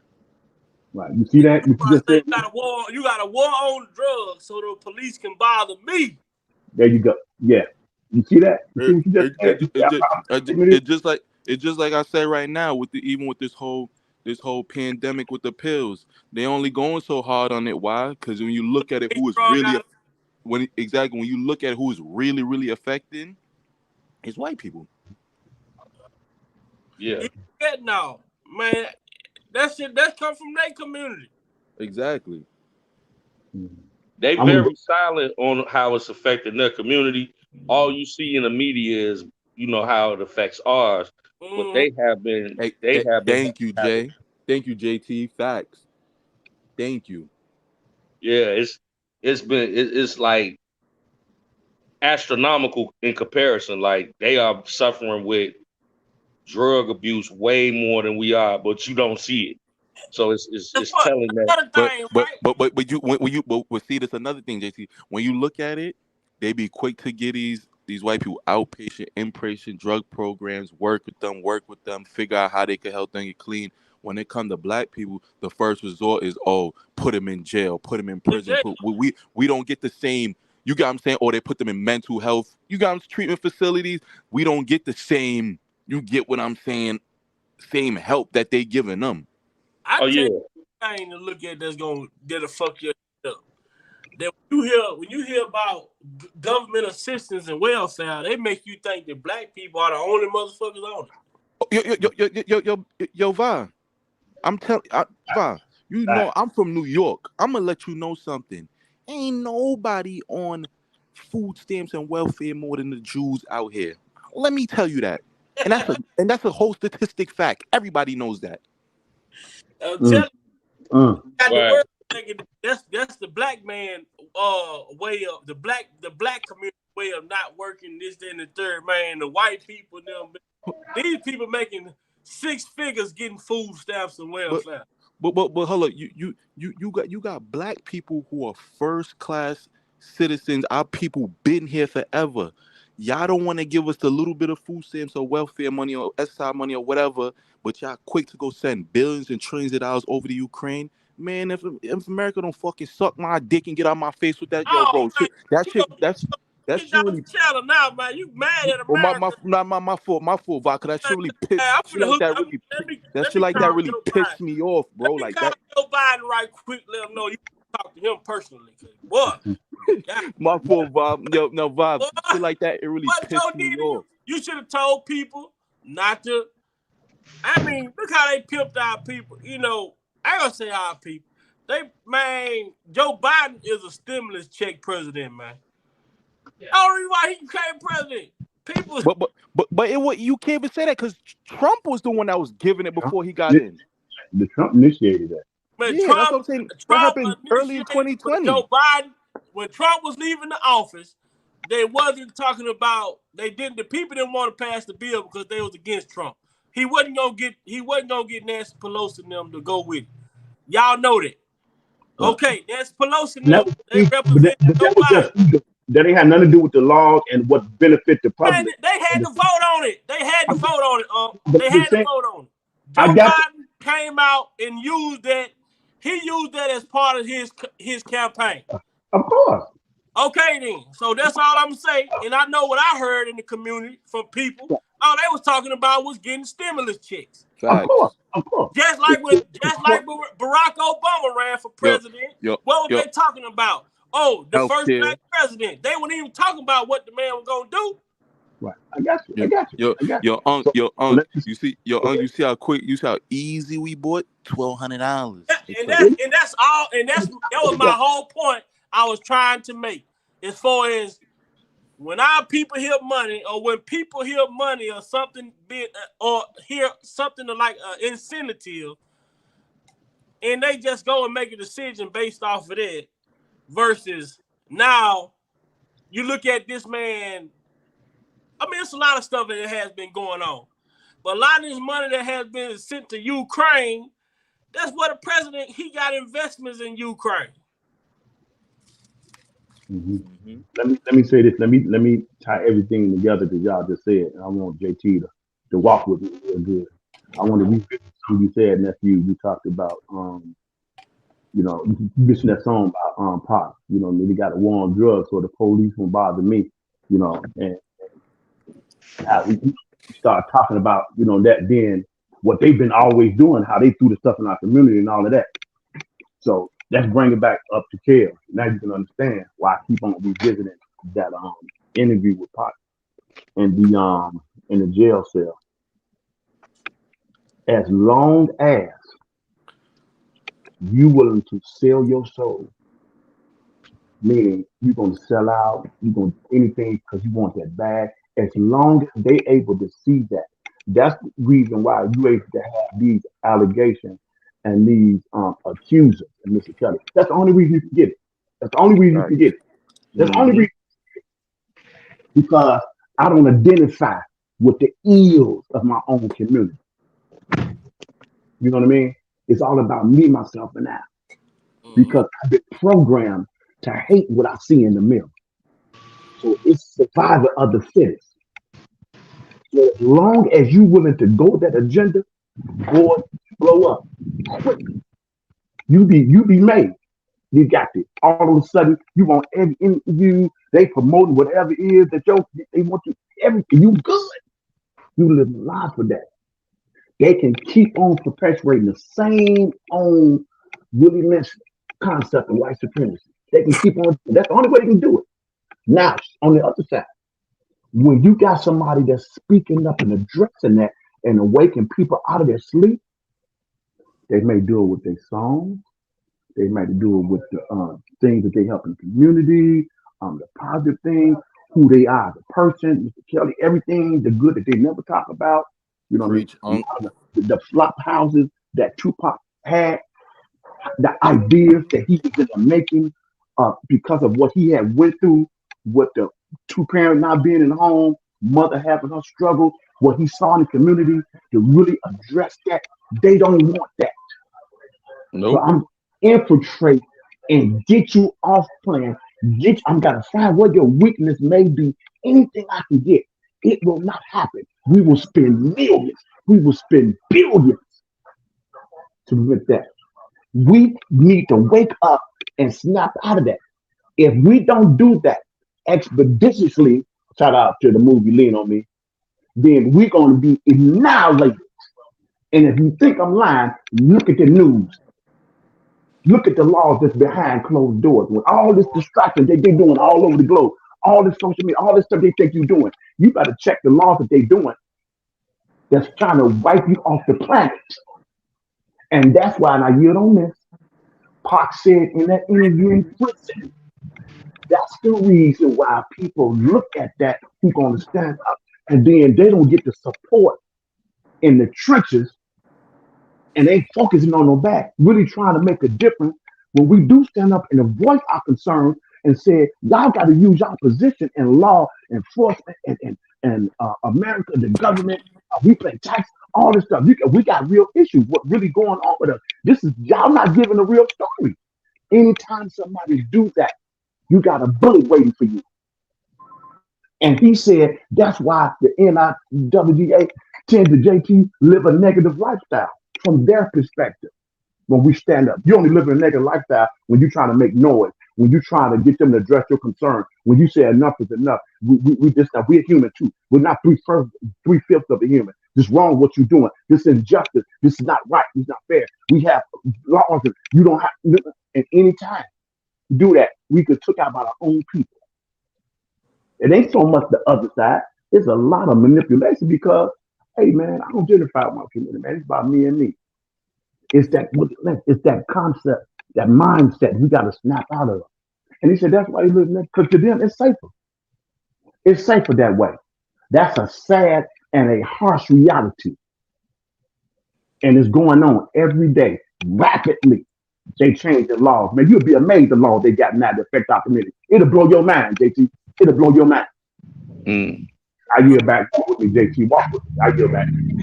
Oh yeah, I'm with you 100%. And I was just watching the Dear Mama series, and Tupac said something that was very, very, very interesting. He said that I did not think that I would ever be shot by my own people. So Correct. I walked amongst my own people like, shoot, these my people. They would never do me no harm. I'm the ambassador. Yeah. So that was a culture shock. He was shell shocked Yes. when Yes. that happened to him, and he said, because coming up in his lineage, in his family structure, they've done so much for their people. It's like, no, my people would never do that to me. But like you said, brother Muse, that Willie Lynch mentality, um, mixed in with a lot of different agendas from the Mm-hmm. powers that be, COINTELPRO, Mm-hmm. uh, and we look at the time frame and his family background and what Mm-hmm. was going on in the government. It was a shift in the government, as we want what J. Edgar Hoover said, to attack the rise of any black messiah. You know what I'm Yep. saying? I'll be annihilated. I'll Yeah. tell along that FX series is pretty deep. I didn't think man, they recorded a lot of stuff, man. It's almost as if he knew that he wouldn't be here a long time. But they was able to record a lot of record videos and different things that they had that they show on there. Tupac, just he always, I mean, they got so much footage of this dude that the world hadn't even seen.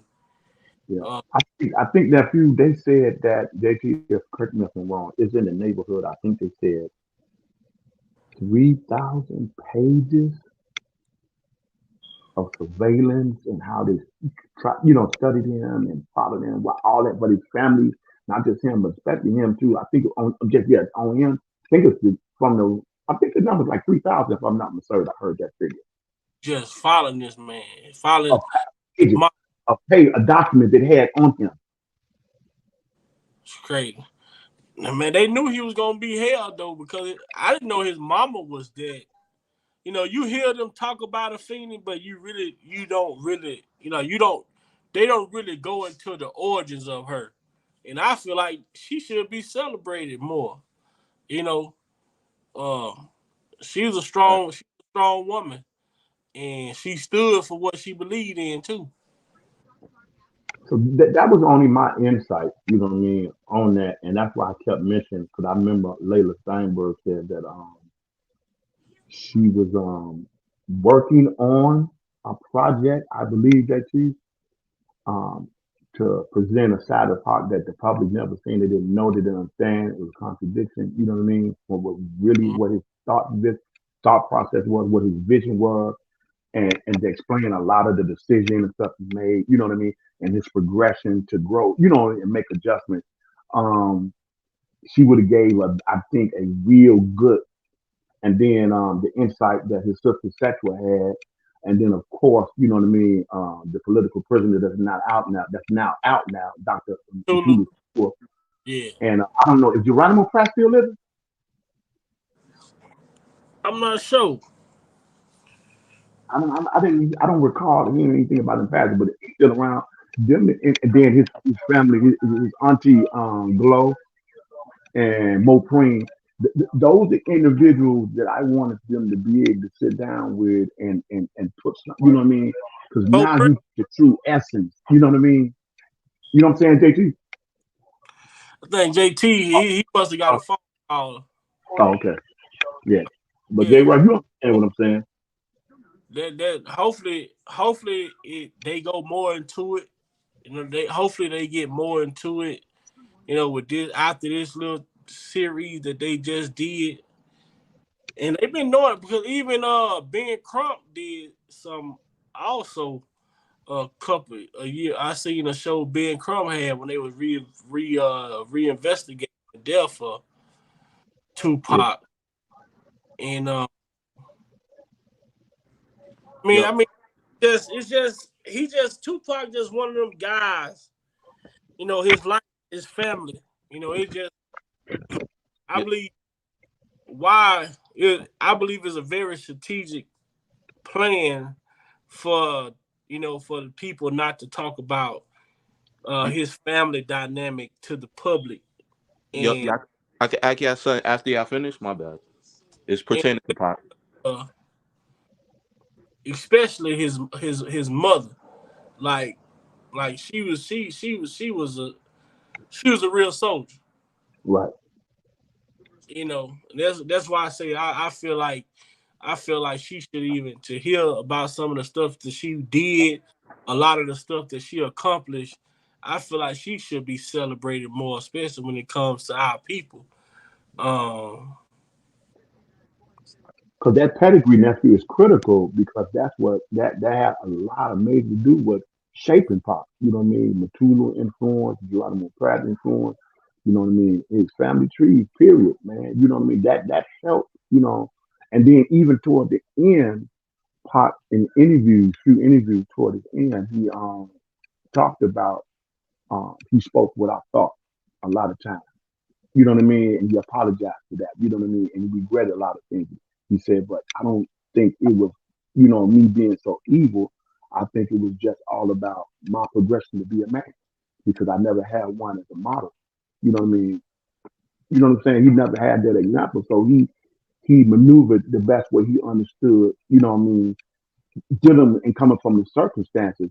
But society and the elitists and the culture on the other side tend to require us to pay horribly severely more. It's almost like for the rest of your lineage. But then when the other ones, y'all get a pass and get a break. You know what I mean? You know what I'm saying? So it's it's what it is, man. And we got to understand that and not to be going against no other race because we all from a human family and we all got to stand up for the right and speak against the wrong.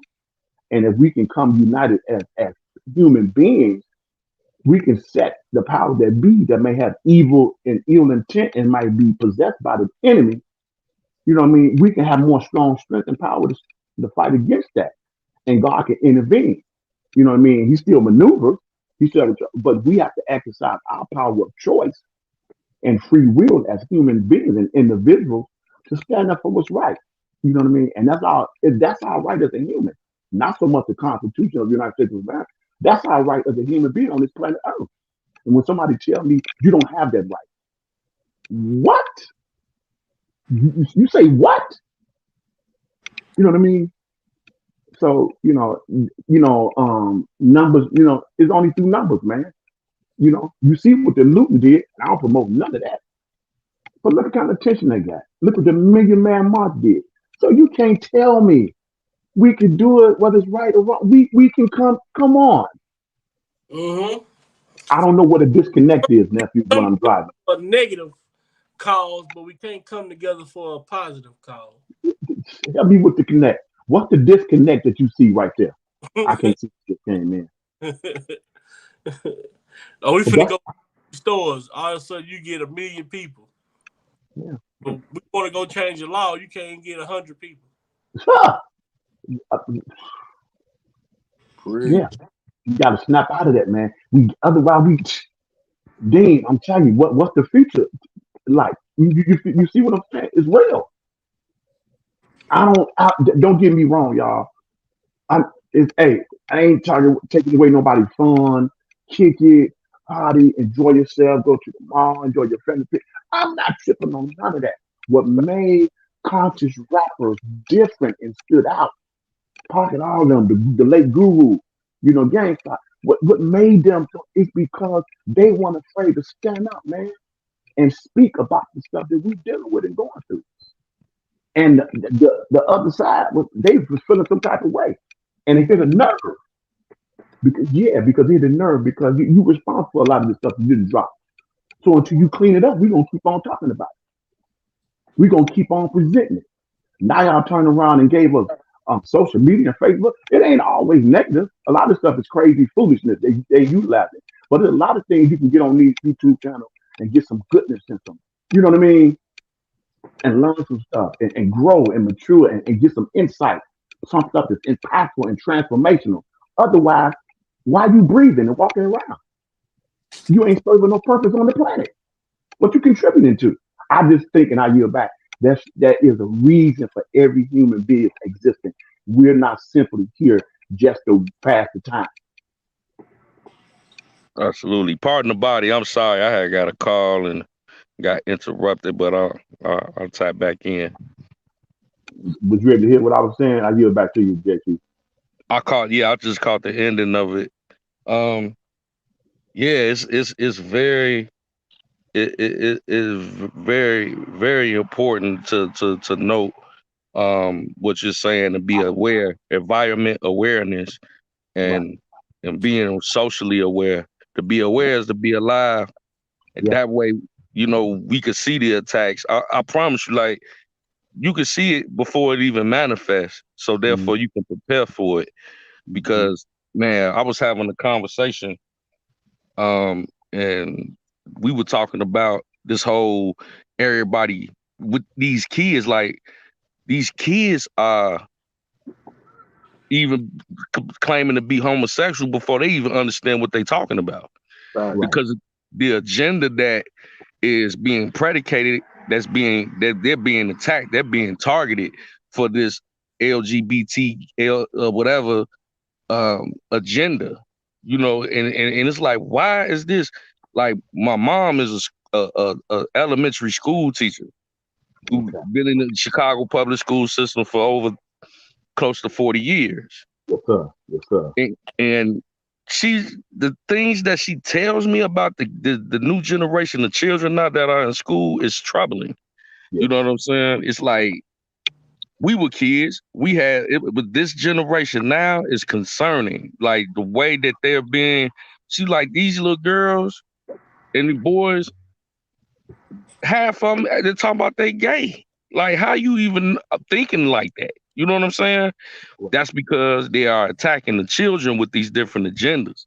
Right. Um, Yo, and you, JT, I was gonna say one thing. You can't slut shame or gay shame, but you could shame me for being a criminal. absolutely. This shit is crazy. And I'm one. I don't like to disrespect women. I'm for women. I don't like calling them bitches.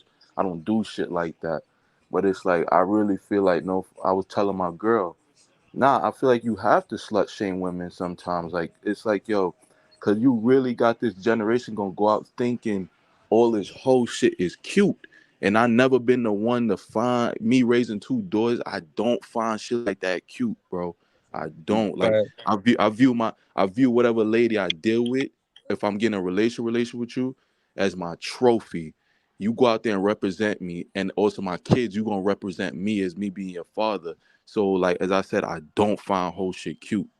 But I said you can shame me for me being a criminal or whatever the case may be. But I can't. But you can't shame somebody for going out there doing morally wrong things. Like, come on. Like, as far as like women knowing shit like that is not right. Don't get me wrong. It's your body. Do what you do. Like, whatever the case may be.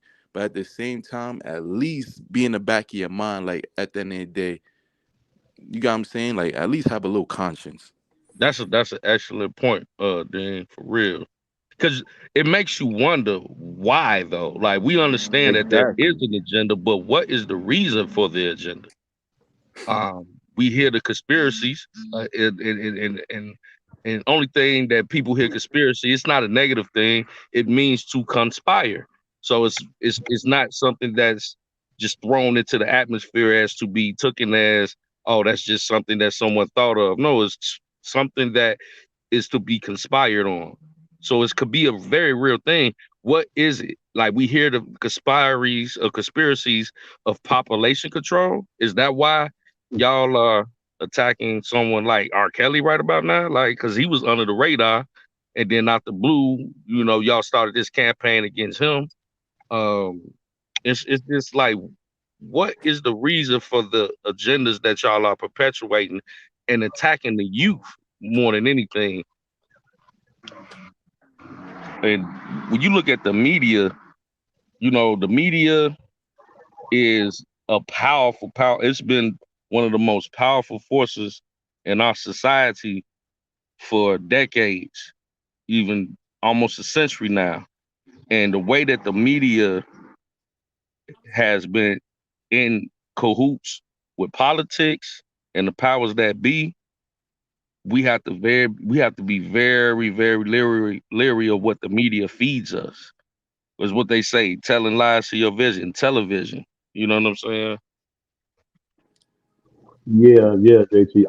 I really do believe that there is even though individuals are responsible and are accountable for their actions, because all of us as individuals have the power of choice and we exercise free will. You know what I mean? That's what distinguishes us from the animal kingdom. I really do believe that. At the same time, along with that, I may add, I do believe that it's an evil demonic spirit Mm, that is still against the creation of the Almighty God. You know what I mean? I do believe that there is a continual attack on what God intended to be good and right and pure absolutely. and holy and just, that the fall of man is the reason Christ came to redeem humanity, to restore God's original intent to see himself in the earth as his creation, that he created humanity to glorify him, and that his original intent was man and woman reproduce and populate the earth. But you have another demonic force who's once headed that governing a kingdom that wanted to go against what God's government was and fought against that. Now you can no longer, by your free will and freedom of choice, you decided to go against the government of God. So now you can no longer dwell here. So what did he wind up coming to? He wind up being confined to planet Earth, where he can wreak havoc. But God still control and has all control. So anything that God created, that's beauty, the beauty of born children being born and growing up and being the best man and being the best woman, having a family, raising them, prospering and goodness. You got an evil force with his demonic imps trying to get back at God for God kicking them out. And because he wanted to be above God and equal with God. That's why you got to watch individuals who are so bent on elevating and their heart is not right. What did Ply say, JT, in that first album? If a person's heart ain't right, ain't no telling what they'll do. Mm, So you preach. you got to vet people. You can't go on the exterior. You got to know what people's motives are. You got to see what their standards are. You got to see if they got home. You know what I mean? You have to make sure that are they walking in integrity. Because if they are not, oh man, once they infiltrate your inner circle, it can be devastating Absolutely. because they come with evil and ill intent, but they mask it. They mask it. You know what I mean? I think the OJ's had a song that talked about that similar, JG. Smiling faces. Ooh. That sums up everything I just said out of my forehead.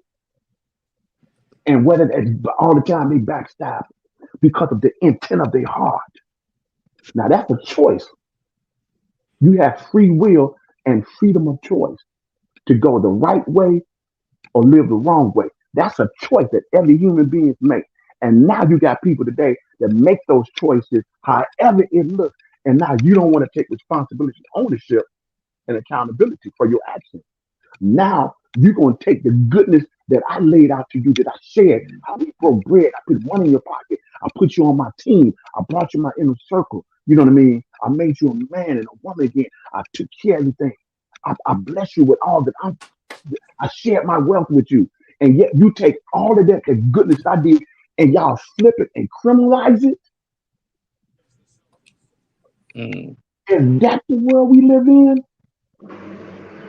Wow. Goodness spilled out of my heart as Mr. Kelly that you turn that into a criminal enterprise, and yet we're not thinking that this is bigger than this individual because we believe, JT, that we won't be touched. And all the time, you will know a tsunami is coming. A storm is coming your way in life, whatever that looks like to you, to test you to see if you're prepared to go to the next level, the next level, the next level, the next level, so you can live your destiny. You got to be prepared. Will Smith said, "You stay ready. You never have to get ready when the opportunity presents itself." Eight Mile with Eminem say, "You get that one shot, that one opportunity. Are you going to be ready? You going to seize it?" Mm. They don't want to go through. They don't want that. I want a microwave to success. I'm always looking for a lick and a come up. These motherfuckers, I mean, they don't understand when your food heated up by the oven is always better. You better preach, boy. Facts. You better preach. It always tastes better. I don't know about everybody else, but It tastes better and it's more nutritious for you. Yeah. hmm But you know, JT, what Dean Better just said, what he just talked about, he said honor the process to growth and Mm. that's what ED stands for, growth and development. Growth and Growth, development. growth and development. Why we don't want to grow? Why we want to develop? That's the only way to appreciate success once you get it and maintain it so you don't have to look over your shoulders and look out the window and nobody can take it from you. And even if they take your car, even if your house burned down, you have grown and you have developed and you have honored the process. So now you not only know how to get it back, but you can spread it abroad. Why are we trying to take shortcuts and get mad if somebody say, hey, ain't nothing to ain't nothing else I can do, bro. Hey man, I'll tell you this place where it's hiding, man. Here's the link, here's the website. All you gotta do is just link on and do like that. Matter of fact, I'm gonna download the thing and I'm just gonna text it to you. And you can just go to somewhere and sit where they got Wi-Fi because you ain't got Wi-Fi on your phone, bro. And you can tap into, bro, and all the information on that. Go through this where it says this and tap onto that, and you give you a list of the job. You know, people look at you like you crazy. Yeah. They won't even do that. So, in other words, you can't just have anybody just rolling with you, kicking with you. Was it Pop that said this song? You don't have to lie to kick it. Mm. And I'm supposed to be the person that like this particular. Hey, why you got to lie about your age? What is the, it don't make sense. You can't make this up. No. You know what, Muse? I just downloaded a book on my Audible app, and I'm definitely gonna check this out. So I don't know. I don't know if y'all knew about this. I know Dean probably did, but it's about Biggie. It was called "It Was All a Dream." Biggie and the World That Made Him. Whoa. Mm. Never knew about that book. My first time hearing it. I just happened to look on my Audible app, and it just posted, and I just happened to see it in my mentions, and I was Wow. like, "Oh shit!" That title says, I mean, it My says a attention, thousand words right there. they got my attention right away. I like Hmm. that. That's It's like talk the about stuff. it goes into extensive interviews, people that know him from the going back from the time when Biggie grew up, even a little bit before. Also Man, mentioned the fact on how he honed his skills, the people that knew him close, and also the how Tupac and Biggie's friendship developed, and the falling out, and also how two that they never got a chance to reconcile, no, they but didn't, man. but still but still how both of them changed the changed not just the hip hop landscape but the cultural landscape culturally They, as well. yeah, they had to sew it up. They had to sew it up. So why not take them two out, JP? They right. You see that? It's strategic. Hmm. It was strategic, bro. They had ain't disrespecting no other artist came, bro. But just, I'm gonna say this statement. I'm gonna stand on it, man. I'm gonna stand on it. No disrespect to no human, nobody. If them jokers would have still been living and achieved, mended what, especially mended their whatever, because I believe maturity and growth, that can happen. You know what I mean? And get the other people out of your ear. That a lot of people that came behind them after they're gone wouldn't right away start eating like that. Now let it Yeah. breathe. And I'm standing on that. Just look at each artist. And the artist came after that. How it was a pattern after. No disrespect. Everybody got their own. I get it. But look at the door that it in the what it pays is what I'm talking about. Now look at when those two were taken out. The dynamics, how it scattered. You see what I'm saying? JT, you keep saying it, but I don't think nobody listening. Say it again for us now years back. What J. Hoover say about Black Messiah? Hey, you said we want to neutralize the rise of any potential Black Messiah that arises amongst the people. Not verbatim, but I think it's pretty close. But Yeah, yeah, No, yeah. you pretty much on. No, you pretty much on track with it, Jeff. That's pretty much what was said. Now, y'all, you get my point? You um, see impact? You see J. Rock just said it. He just said it. Not just on hip hop. He said on the culture. man, Yeah. He said, You know, it's say stop that. No. We don't want that. We gotta stop. Oh. How do we stop that? You know. okay. And then they go find some of us who will sell man it for a quarter, man. And but you know what? I I, get I, back. You know, I just want to interject right quick, like that quote that from J. Edgar Hoover. That's not being taught in school. We had to learn that outside of class, outside of the classroom. Yes. They not teaching the kids that, but they want to teach the kids all this other, you know, things that it just doesn't make any sense. And I that's what my mom was telling me that in some city it was on the news that uh it was like some 8 or 9 year olds, like third or fourth graders or fifth graders or something like that, and they mhm. were trying to teach the kids homosexual education or something like that, and the parent took the child, like, no, I'm taking my child out this school. You know, I don't want my kid learn. It was not in America. It was in another country. Okay. So they took the kid outside the school system and said, I'm going, and you know, the police of whatever country or town that was came back and to that parent's home and removed the child from that parent's custody. Wow. I'm like, what? See, see, and you can't tell me ain't that's not no evilness behind that, man. You ain't gonna tell me that. That's not. You're not gonna tell me that. Yeah, I was like, man, I gotta find out exactly because I know my mama ain't gonna tell me Right, no right, right, BS. So I'm right, like, right. man, mom, what country? What? I got to get the details on that, and Yeah. that that is insane. Like, it has to be like one of these countries that's like America, though. You know, like in Europe or something. Like, I just that's just a guess. But Right, right. for No, anybody to say that I no, can't remove my child because I don't agree with the curriculum. You right. know what I'm saying? I can't make a conscious decision on what my child is going to be being taught. That and you Hmm. gonna take my child away from that's crazy. The That's time very concerning. Yeah, yeah, that's insane. You know yeah, what? yeah. But I got the summary. You know, I got the summary of the book also. I'm gonna give you this is a brief summary of the book I just mentioned. From a talented young journalist on the rise, a deeply rooted, timely new biography of the Notorious B.I.G. publishing of what would have been his 50th birthday. mm, The Notorious B.I.G. was one of the most charismatic and talented artists of the 90s. Born Christopher Wallace and raised in Clinton Hill, Bed-Stuy, Brooklyn, Biggie lived an archetype rap life.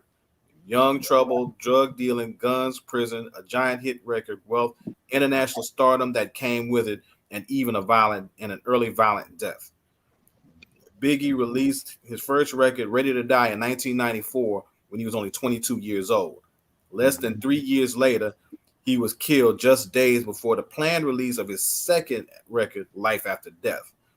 Journalist Justin Tinsley's "It Was All a Dream" is a fresh, insightful telling of the life beyond the legend.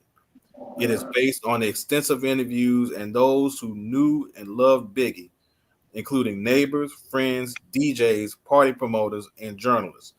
And it places Biggie's life in context, both within the history of rap, but also a wider cultural and political forces that shaped him, including Caribbean immigration, the Reagan era divestment in public education, street life, the war on drugs, mass incarceration, and the booming creative and influential 90s music industry. This is the story of where Biggie came from, the forces that shaped him, and the legacy he has left behind. Wow. Wow, that's powerful, man. Man, they snapping with the Tupac and Biggie books and tributes lately. Yeah. And if you got the Audible app, go ahead and try to download it. Okay. Man, hey, JT, I don't know if I had ever mentioned this before. I might have, but I can't remember if I did or not. And y'all already know how I feel about Pop, right? Oh yeah. Love Biggie too, cause I like his style. And but basically saying, I think both of them, and it's a couple of artists we can name, but based on the artists that they both work with, it was a part of the South, the East Coast, the West Coast, you know what I mean? All that. I think he covered all of those practices, those different regions and different, cultures, right? And I think they wanted to be ambassadors. I think they were ambassadors. You know what I mean? To lead, because a lot of people start to use Pac's blueprint of how to go in the studio and, you know what I mean, and this like that, you know what I mean? And then you see that swagger style that people got Biggie, you know what I mean, and how to market that. So it was a lot that they brought that I think a lot of us that we only miss because, like you just said, they ain't gonna put that out. So we got to tell our own story. So, but when it comes to flow, or when you talk about not so much flow, let me back up. When you talk about the Biggie versus Pac, hits or battles back and forth, or Biggie did Pac did, or they back and forth. I'm gonna say this: Biggie's gonna win. I'm gonna let that breathe for a moment. And what I mean by that is strictly from a rhythm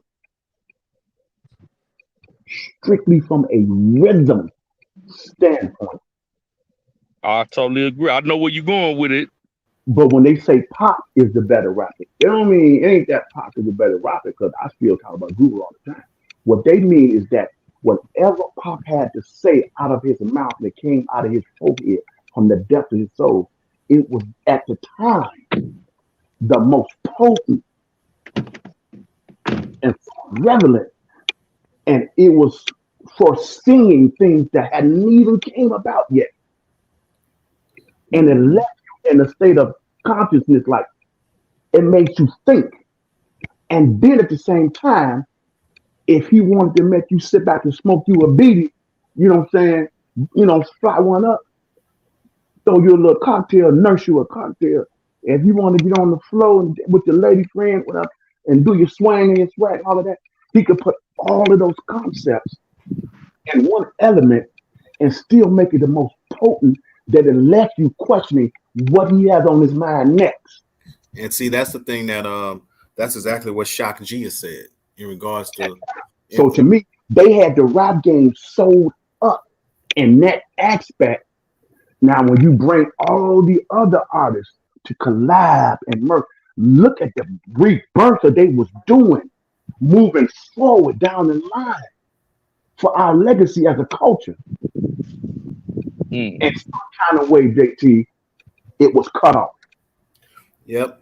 And a lot of us didn't see the cutoff, and we started going at each other, hating this artist, putting Pac against Biggie, Biggie against Pac, all of that foolishness, hurting each other back into that narrative. And instead of walking with my brother and my sister and getting them some help to go to a facility to get recovered, try to tap into the cause behind the addiction or the cause behind what happened to you, a cause behind Father not being, and how did it affect your psyche? What did the outside do? Send more drugs in our community, send more access to guns. We don't have no bonded warehouses. We don't make guns and bullets and none of that stuff. So how's that stuff getting into our community in this country? I yield back. I yield back. You see what I'm putting down, JT? Pick that up and carry that on. Absolutely. I think Jay Watt was gonna say something first, then Go, I'll Jay, chime in. go, Jay Rizzo. Yeah. What I was about to say was, remember when the best of both worlds was actually supposed to have been R. Kelly and Tupac back then, and we're talking about late 90s. We're talking about roughly about 97, 96, about 97, 98, when that was supposed to drop. Obviously, because if it wasn't for Pac's untimely death and then Biggie's untimely death later on, we don't know what would have came from it. We can only speculate. But I can tell you this much: if R. Kelly and Tupac did that best of both worlds, tell me that there would have been a way that Biggie would have been featured on at least one song, because Biggie would have been on that project. Oh yeah. J-Rod, do you realize what you're saying, man? That'd have been monumental. I can't even get it out. Monumental, bro. J-Rod. Biggie would have been featured on at least one song with Pac and R. Kelly. And if Biggie and Pac would have been on the same track, you know what the rumors would have been. The TVs would have been, is Biggie and Pac coming out with an album together? Woo! That would have spawned from the best of J-Rod. Kelly and Too much goodness, J-Rod. You speak too much good. You speaking too much goodness now. Man, snapping, man. Snapping. I'm calling what it is.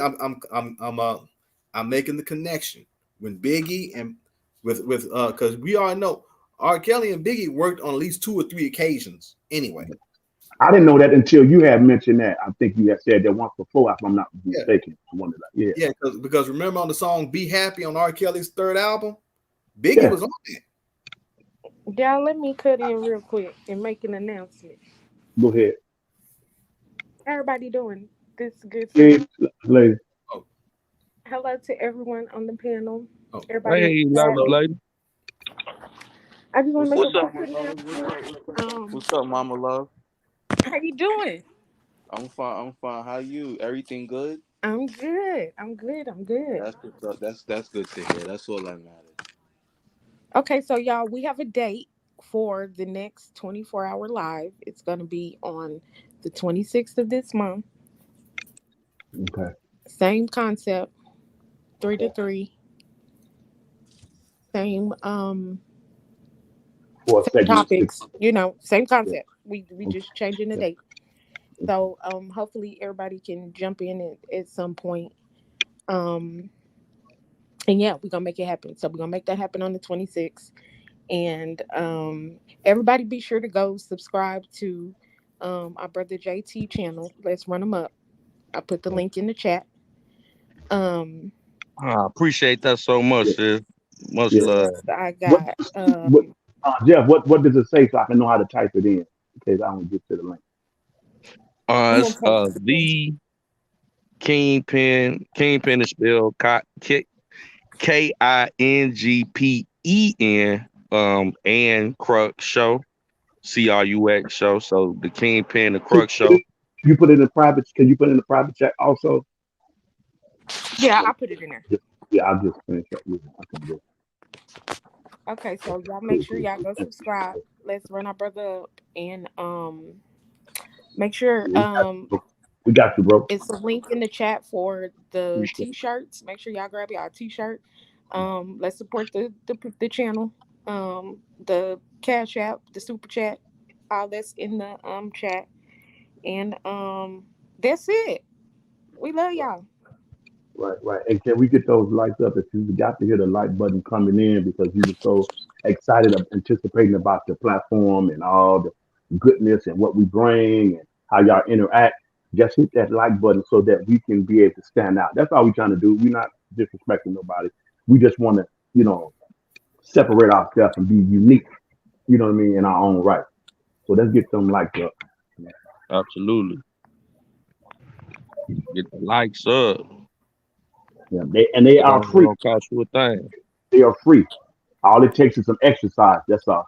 That's it. Takes some exercise. And exercise is good for everyone now.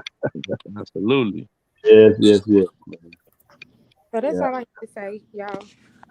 Y'all go ahead. All right. Appreciate it. Appreciate it. Exercise your right to like. There you go. There you go. Hey, one of my coworkers said the teamwork make the dream work. Absolutely. Right.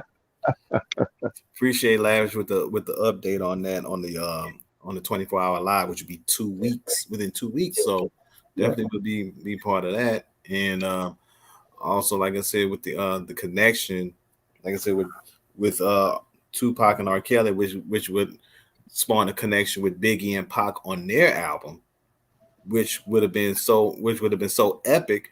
You know, R.Kelly would have produced at least 1 or 2 tracks on it. You probably would have had Dr. Dre on there. No telling. You would have probably R.Kelly, Dr. Dre. You might have had, to me, one of the most underrated producers in hip hop history, DJ Quick, probably would have been on there somewhere. Woo! Tonight, I'm thinking that song that JT, that song that Quick did. Not that one. The song he did with El Jabbar. But see, with what you just said, bro, is monumental. But you and Brother Muse laid the format, and J Rock just built on the structure of it. And I just want to add to that. It's like you see what the picture supposed to be painted like. Like Biggie and Tupac were the ones that had it. They both had their own separate talents. They both had their own separate attributes. You got this one that touches your soul. You got this one that is more rhythmatic. However it is, to me, they're equal. But I'm always go with Pac because I'm a man. And Pac music really was soul touching. Biggie was like, man, to me more rhythmatic and good times and partying and hey, them records Biggie dropped were timeless. He was a jazz player and people didn't even understand it. About how he did it. And to be in their early 20s at that time producing timeless music. Yes. Yeah. The thing that made both of them so great in their own rights to me is this. Biggie could rap about the simplest shit and make it dope as hell.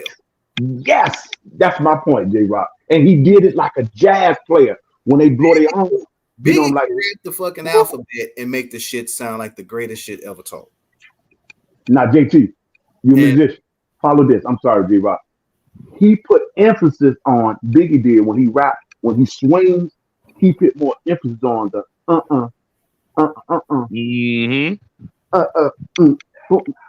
He made it stand out in such a way. It was like J Rock just said, it was so simple, the simplest thing, but the way he approached it, the artist mindset he had to woo, my God, I give back J Rock. I apologize. Woo, that just excited me, J Rock. I just hey.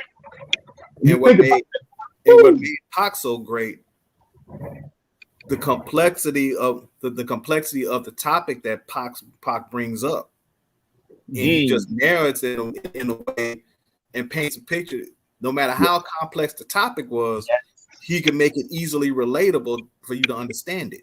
That's all I've been saying, right? That's it. Bingo. That's it. That's all I've been saying. That's it.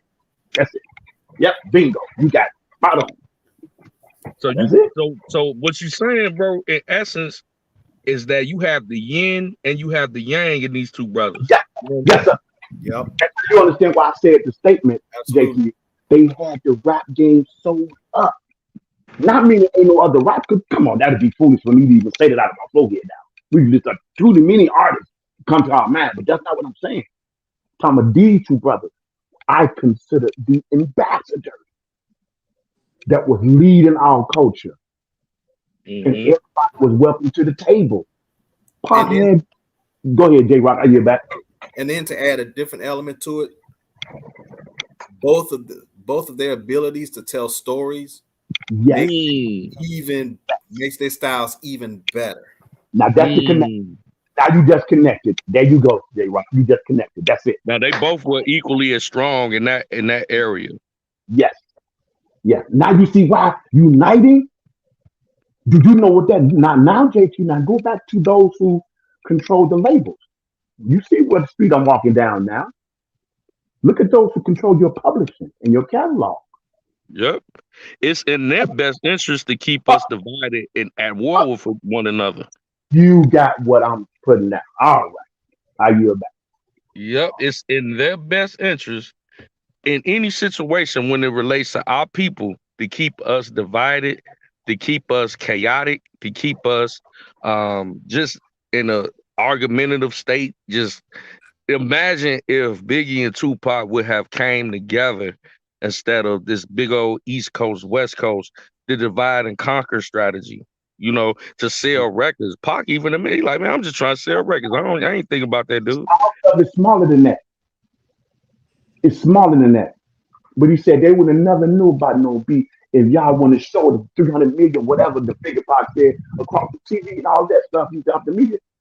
He said that's what stuff gets twisted. Because y'all wouldn't know about them, do. So yeah, if y'all didn't publicize it and sensationalize, whatever the word is, they right made there. it salacious, sensationalized it. There we go. Now, So you ain't gonna tell me what we just put down, what we just laid out so clearly. You're not gonna tell me that's the same strategy, even worse degree that they did to Mr. Robert Kelly. Ain't nobody gonna ever convince me that, so I do the plan. The same strategic thing. We not say that. No disrespect to no artist, but that man went back and bridged the gap. So some of the timeless music that people forgot about, and right. even millennial area, he brought back artists that paved the way back then and put it in his style. So even millennials and even hip hop artists would embrace it. Look how that resurrected culture in such a way. And it said he was the last one ambassador for us to do that. So much so that people now are saying on their channel that R&B has been crippled. It's almost like it's been put in the grave, y'all. And Mr. Kelly's name keep coming up. His name keep coming up. He keeps starting to wake up. Now these other things are coming out. People starting to research. They looking at these text messages. They looking at the contradiction. A lot of people that even was on the fence was on the other side. They getting transcripts. They create each other. They ain't even have that long just to point out this man. Huh.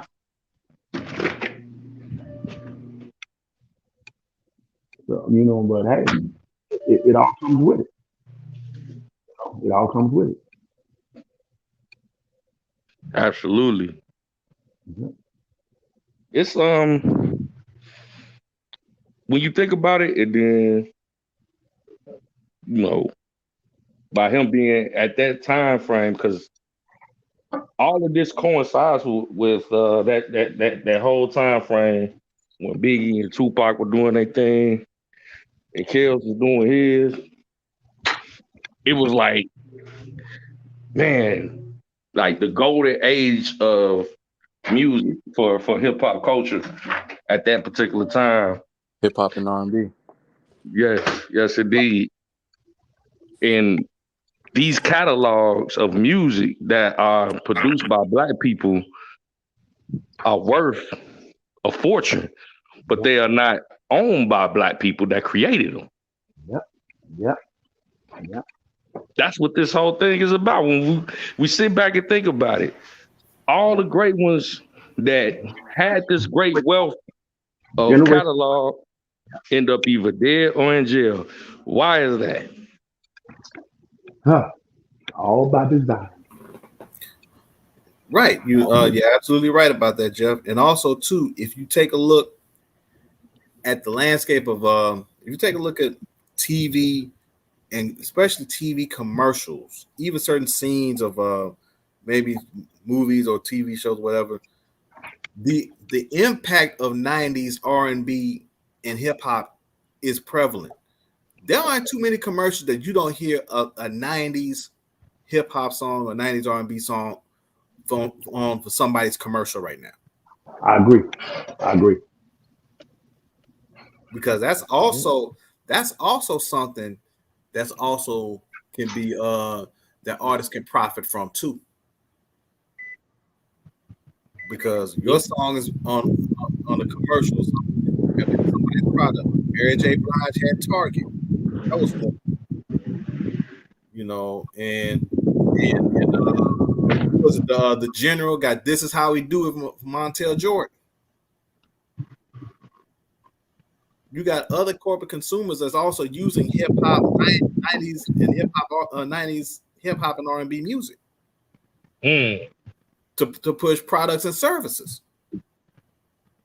They monetizing the hell out of the music that was created in that time frame. Like, whoa. Right. Because they knew, because the current music right now is not being used in that context. But the 90s and the 90s and early 2000s hip hop and R&B is. Yeah, and I would go on a limb to say that R.Kelly is probably the last of a dying breed from that generation that was up there with them guys. Maybe Snoop, but is there too. But out of being iconic, I don't think that's going out on a limb. He's that. He is that. Yeah, he's the last of a dying breed. Because the rest, like, the Michael Jacksons, Prince, Whitney Houston's. I mean, we just did a tribute to Jimi Hendrix and Buddy Guy. That's blues, and blues music is like the father of R&B because you got rhythm and blues. You know what I'm saying? They murdered Jimi Hendrix. I don't know if you catch the documentary. I don't know if it's a documentary, JC, but it was a short thing. Man, I can't remember this Caucasian guy's name, man. But he was breaking some stuff down, man, and exposing some things, how they fought Jimi Hendrix down and pulled, I think he said it was wine, he said, down his throat. Man, it was a wild stuff. I cannot remember this guy's name, man, but it was on YouTube. But it was so long since I saw it, man. I wish I could remember that name, man. But he was really breaking down the elements behind. Man, it blew my mind. But we all have suspicions about that anyway. You know what I mean? Man, I was like, wow, man. Yeah. But hey, y'all, J Rock and Dean Avery. Sir Miguel just said in the chat that Boosie got arrested in San Diego. Said they found facts. I seen that earlier. He got caught a gun. Yeah, facts. Wow, man. Wow. That wasn't no routine stop. You ain't gonna tell me that was no routine stop. I ain't gonna believe it. Hell nah. That wasn't routine at all. Man. A lot of people don't be knowing. Boosie independent. See, right. So them people. JT, we talking about how they have. That's the attention should be given on the stuff that they're doing, and that's how they're able to get away with stuff because they got us distracted with all this foolery amongst each other, this self-hate, this distraction, this jealousy. You know what I mean? Right. They got us all in our emotional feelings with the false narrative. Why they get us all doing that? They doing that type of stuff and making laws at the same time that affect us. Yeah. Why we can't see the connection?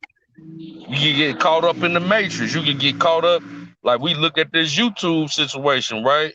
That we done witnessed over the last 4 years. People get lost in the sauce and pick sides and be beefing and all this goofy ass shit. But at the end of the day, You know, we being distracted from what's really at play. Our common enemy is making laws to get down on all of us. But we fighting one another. It don't make sense. Nope. Make it make sense. Like, why would we sit up here and waste all this time beefing with another underprivileged individual? And when I say underprivileged, we all subjugated to the same people that are against us. Yeah. And they Yeah. sitting back laughing at us because we Yeah. doing their dirty work. They ain't Yeah. even gotta create no think tanks to figure out how to distract us. They got the formula for that. Right. So now all they doing, their think tanks are so advanced now that they're crafting laws right in front of our face, and we not even saying nothing about it. We so mad at trigger words that we not looking at the injustice that they're doing against this brother or brothers and sisters alike. Right. And that's why when things do happen to us in our community, in our various lives and scenarios, it's devastating and it flatlines us. Nephew Val like me to always repeat this sometimes. A storm is always coming because you never prepare for the worst case scenario. You never pay for the next case scenario. We always think it ain't gonna happen to us. So we neglect to be informed. Because information, JT, changes your situation. Yeah. So if I'm not willing to step up and exercise my free will and freedom of choice to do what I need to do for self, I can never change my situation. If I don't be open to get the information, and then Bruce Lee even said, knowledge alone is not enough. You must apply. That's exercising wisdom.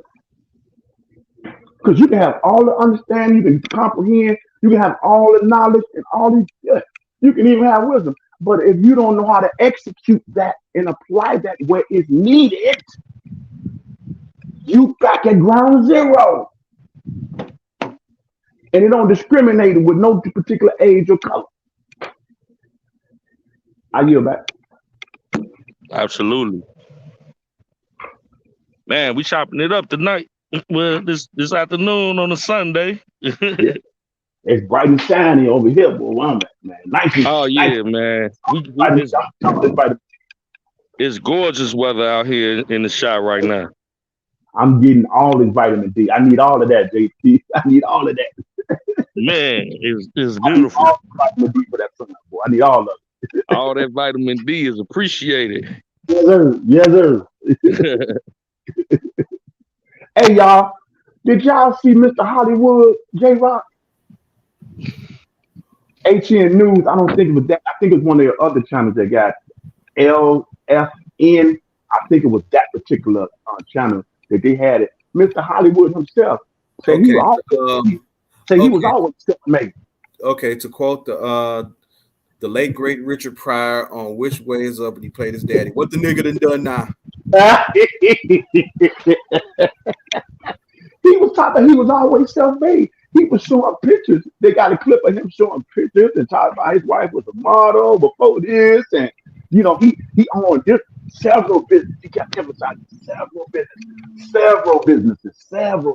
We got this, got some kind of a weed company or something like that, land company, weed company. They had this and had this. Look at his house, and he was just going on and on. I said, wow.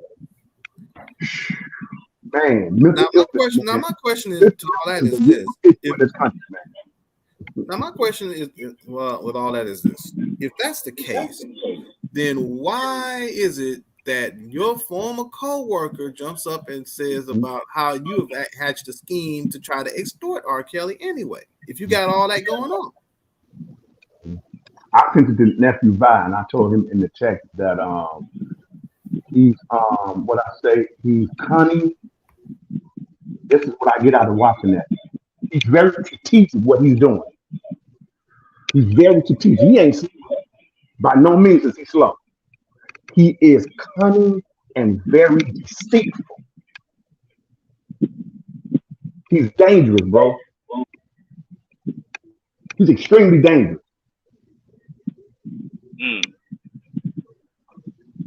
Very. He's very cunning and calculated.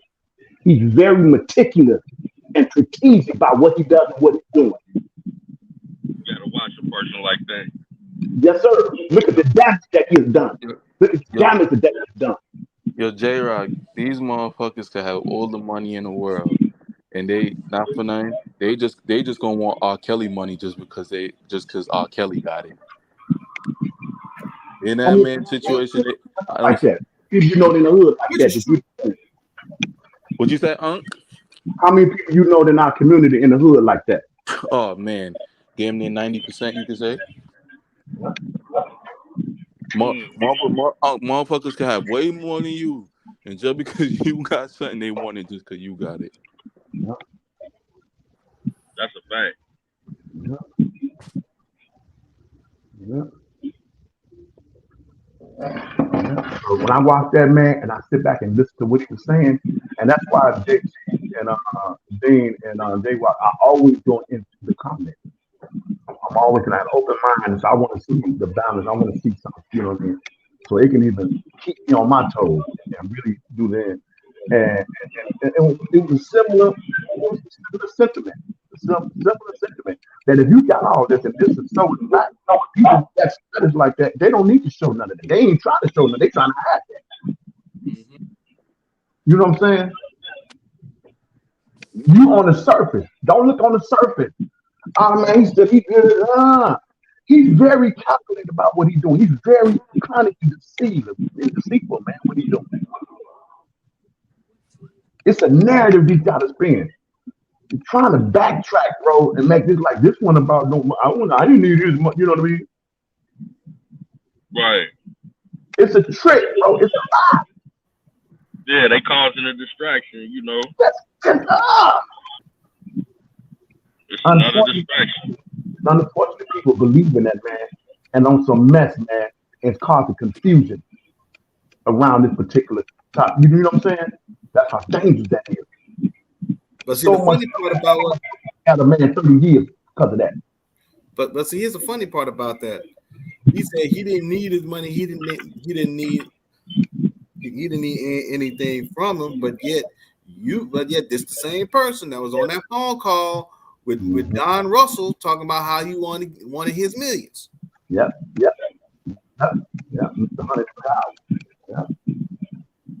Yeah, exactly. And this is the thing. And I'm gonna say this another way. That's what hurt J Rock and JT and Dean about our culture. That's the psychological damage that's been done to us, and it seems to be repetitive and ongoing from generation to generation to generation. So anytime one of us in our community, no matter what the status is across the board, we try to step in and shed some light on that concept and awaken us and really navigate us through and help us get information. We just mad. Well, I say it this way. Who said this? I could have freed 1,000 more if they only knew that they were playing. If they only knew. So awakening. Information changes the situation. So where you want to be, whatever you feel your prosperity looks like, whatever you feel your death looks like, whatever you feel like your future of goodness looks like, that right there must be stronger than where you currently are at right now. Whatever the goal you're trying to set, whatever the benchmark to be the best version, to grow, to have all that what you're trying to do, that vision, that dream must be stronger than your current circumstances or your mindset. Mm-hmm. And in the words of E.T., the hip hop preacher, Eric Thomas, you got to want it better than you want to breathe. Yeah. Only then will we move and do something better. It's not going to fall out the sky. Nobody going to send nothing to you in the mail. Nobody going to come knock at your door, ring your bell. You have to get up off your do nothing and make it happen. because it's in your DNA. It's your destiny.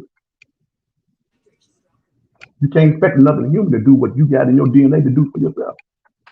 And then when somebody see you up about it, you for real, you all in, you 100 grand, you standing 10 toes deep, you thorough, then you start seeing people come from abroad to join in. And we can encourage one another, iron sharpens iron. We can do this together. But if people don't see you trying to do that, and all you trying to do is be on the lit and the come up, oh no. Mm-mm.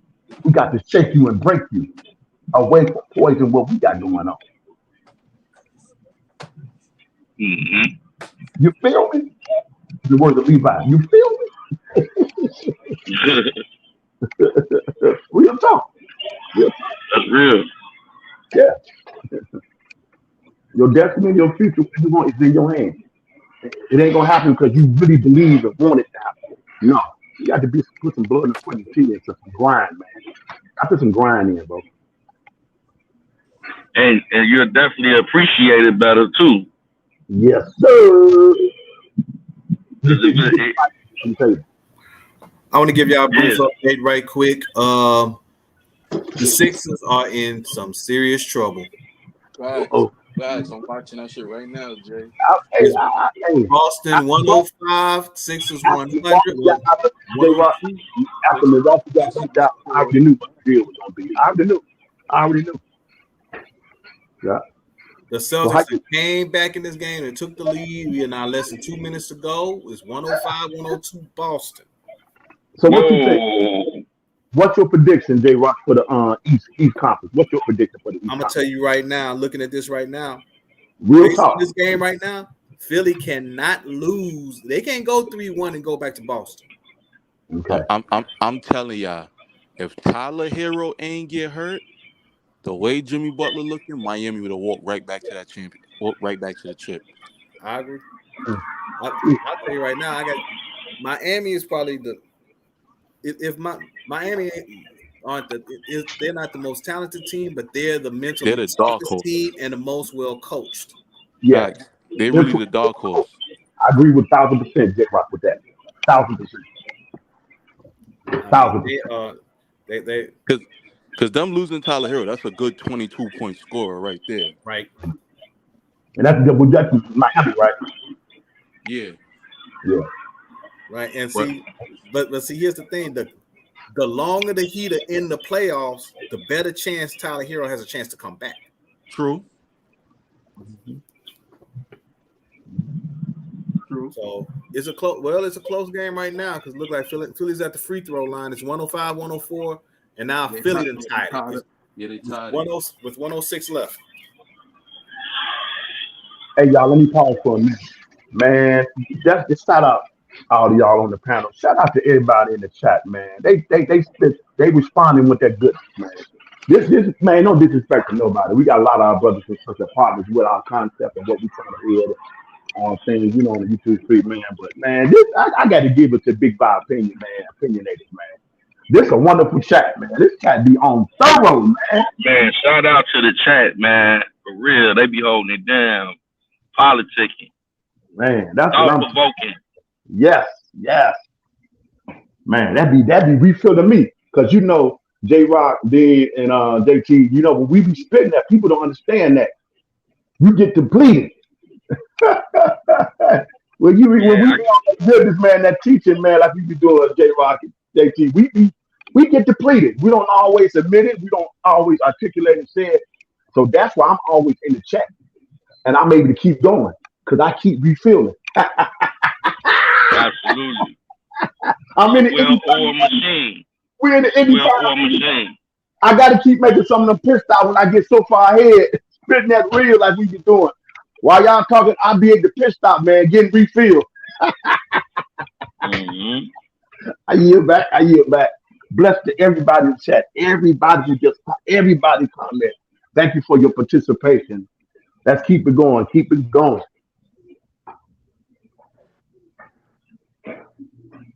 Yeah, I yield back. Yeah, it's a well-oiled machine. It runs smoothly. So shout out to Big Vi. You know what I'm saying? For constructing a positive platform. Shout out to everybody's platform. We ain't throwing no shade at nobody. I'm just saying though, like, no, not at all. Hey, you know, when you just want straight, you know what I'm saying, what they say, straight up, no chaser. You know what I'm saying? Hey, that's where it's at. Man, and that's needed now, man, especially in the time which we're living, what's going on. Like I said earlier, man, you know, the teamwork, man, J Rod, it make the dream work, man. You know what I mean? We need each other to survive, bro. Ain't no ifs and buts around it. And like they know that. Yeah, like Lavish Lady was just saying in the chat, man. We got to wake up those who are lost in their sleep, man. And we got to do that by bearing the fruits of that goodness and that integrity and those standards, and be able to give a good, simple response to the reason for our stand with receipts, with facts, and how we move in integrity. And that's how we was able to move the way we move with such free content and goodness because of our faith base, because of our principle, and because of the dedication, the hard work, and our humility, and willing to put in the work and make whatever necessary adjustments. That's in a nutshell I've ever been talking about since I've been on this platform. And I yield back. Absolutely. I mean, I like, we was just talking about, you know, J Rock just brought up the basketball, you know what I'm saying, what's going on with the playoffs and how these teams move and they move as a unison. You know what I'm saying? They don't let their circle get infiltrated. When they have they breaks and they timeouts and they politics, you see the team huddle, they come up with a strategy and they implement that strategy for a winning recipe. You know what I'm saying? That's just how you got to move as a team, as a unit. Here's the other balance to that. And we always got to be balanced, though, JT. Overtime, y'all. We always got to be balanced. Kobe Bryant. Help me, y'all. I don't know if it's a particular game or a number of times. The complaint from certain players about why they wouldn't get the ball, why he wouldn't pass them the ball at certain times in the game. And for a long time, Kobe got a bad rap and got heat for that. You know, because that's what people are on. People really ain't about no truth to get to the bottom. They not on that. It's whatever sells salacious stuff, like the Inquirer. You know, that's all that is. So that's going to remain. That's just what it is. But he took a lot of heat for that. But when you further investigate and you go into practice, help me, y'all. Help me. Please walk with me. Walk with me now. Y'all know where I'm at. Y'all know where I'm going. He was playing in practice like he was in the finals. Well, miss this shot, I'm going to make sure I hit this shot. Not only that, I yield back on the second note. I yield back on the second part, and y'all can take it away. Like I said, that game when he missed that shot, I don't know what game it was. It was like a 10 footer, 15 footer, something like that. A normal shot that he was easily made. I think they said later on that after the game or the next morning, whatever, he was in the gym practicing for hours and hours and hours and hours, grinding because he missed that one shot. I think they cost him the game or something like that. I don't know if it was Portland or whatever he was playing. That kind of mindset of grind and dedication and devotion, I can commit to someone that's on that page like that. Well, that's willing to put in the work like that. Look what we can do together. I'll tell you what, speaking of commitment, we got overtime. Uh-oh. 107. We got another 5 minutes. Dr. J got his pinstripe suit on and shades in the press box. Is he? Oh man, I should go upstairs in the other areas so I can see that TV. Wow. Because you can see it on regular TV, right? Man, let me say that. Yeah. I don't think it's on. Okay, what channel would be JT in Chicago? Oh, I don't know. Whichever one is outside. I'm out and about right now. Okay. Okay. Man, Dr. J was my boy, man. I'm Yeah. still trying to give me some of them Converse, man. To walk around. Yeah, shoot.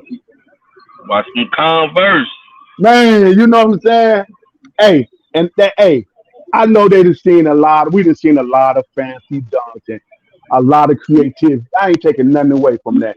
But man, nothing gonna do with that move he did when he went behind the backboard, man, and laid it up on the glass with the left. Ooh. Ah, The wingspan man. on that joint was just, You, it was you see where I'm at. ridiculous. You see where I'm at, man. You know what I mean? Yeah. Man, the good old days, man. Good It's old just days. certain moments are isolated in history that, you know, Yeah, you're unforgettable moments that you'll never forget. man. They just so yeah. So and then who else? The players. David. What? Let me say it right, y'all. Let me say it right, JT. David Skywalker Thompson. They Ooh, said he had wings on his ankle. man. He just would keep going up, up, up, up, up, up, up. And then another player. See. I think a lot of people forgot about this player, Daryl Griffin. Mm. I think it was the drugs, if I'm not mistaken. I think it was the drugs that kind of took him out. I believe, if I'm not mistaken. I got to research that, so don't quote me on that. That's all it is now. Um, but that was the thing that was circling around during that time, but it never got none confirmed or fact checked. So it might have been another rumor. You know what I mean? But yeah, him. Yeah. Oh, George Gervin, who rented the field row at his side, and how he would go up Iceman. and man, Iceman George Gervin. Hey man, I'm just saying, I love this era, Dean. I love this era, man. I really do. I can appreciate, man, What what it is. era is that? But Shit. hey, I can appreciate this era. But hey, that era back then, man, y'all got to give it to them, man. They put them some blood and sweat tears, man. And they wasn't really getting paid much of nothing. And Man. look, no matter who your team was, you just wanted to see them play. You didn't care who it was, man. The love for the game that they had, the really love for the game. And I just Oh see yeah. people getting paid a lot more, twice and triple much, and this ain't like they love and heart ain't in it. A few of them, it's a Facts. good percentage, but a lot of them just they want to party and kick it. And I ain't on you. Do your thing. But I just, that's why you see Kobe, LeBron, It's your you thing. Do what you want to KD, do. you know, James Harden. That's why these players gonna, Kyrie, these players gonna go down I, in history. You know, I hate seeing people just because they ain't got a ring get disrespected. I don't like that. yeah, I got a yeah. ring. I Yeah, went to Jared. What's I went your to own? Jared. What's your own? You want the what? Oh, the sub place? I went to Jared and got me a ring, man. to my Gary the jeweler. Yeah. Everybody listen to nephew. I don't know, man, but I tell you one thing though. I tell you one thing. This sports era, this sports and medicine era and this modern era is so much more advanced than back in the day. That these players are able to play longer, and they coming back off of these crazy injuries, and man, that's why a lot of people. I was just hearing somebody last night. They were talking about Bill Russell. How them guys. I mean, how long they played back in the day. Um, playing till they was 38. I don't know if somebody. I was listening. I don't know if y'all watched the game last night. I don't know if I was listening wrong. So I heard Mo say Bill Russell. Oh, he was 38 in his last season. He was 38 in his last season, I think. Playing and say he was averaging like 28 points or some shit crazy. Mm. But I know over there but they Golden State Warriors, man. When I say a team, I never seen a team that's. I mean, it seemed like at any time they can Oh, strike back. yo, Vi. Ain't no lead safe with that team. They could be down. Nope. They could be down 60, and you still gotta worry. You still worry if they get hot. And that's why this Lakers Warriors series here. I just believe that this thing going 7. I just believe it's going 7 because you got the defending champion trying to add more to his legacy, and then on top of that, Anthony Davis is still trying to show himself that I can be healthy and I can be dependent.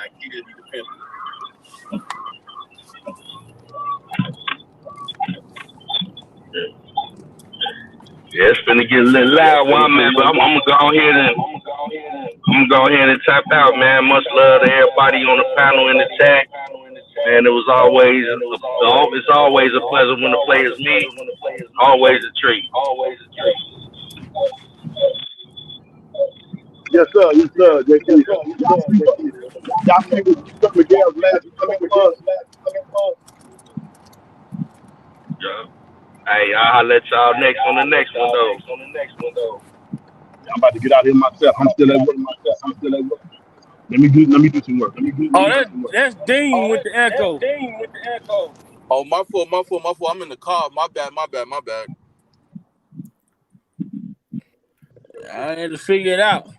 Yeah, but the Lakers, if the Lakers win tomorrow night, I don't see 7 games. If the Lakers win tomorrow night, it won't. I don't want to give my opinion about the Lakers. I don't want to give.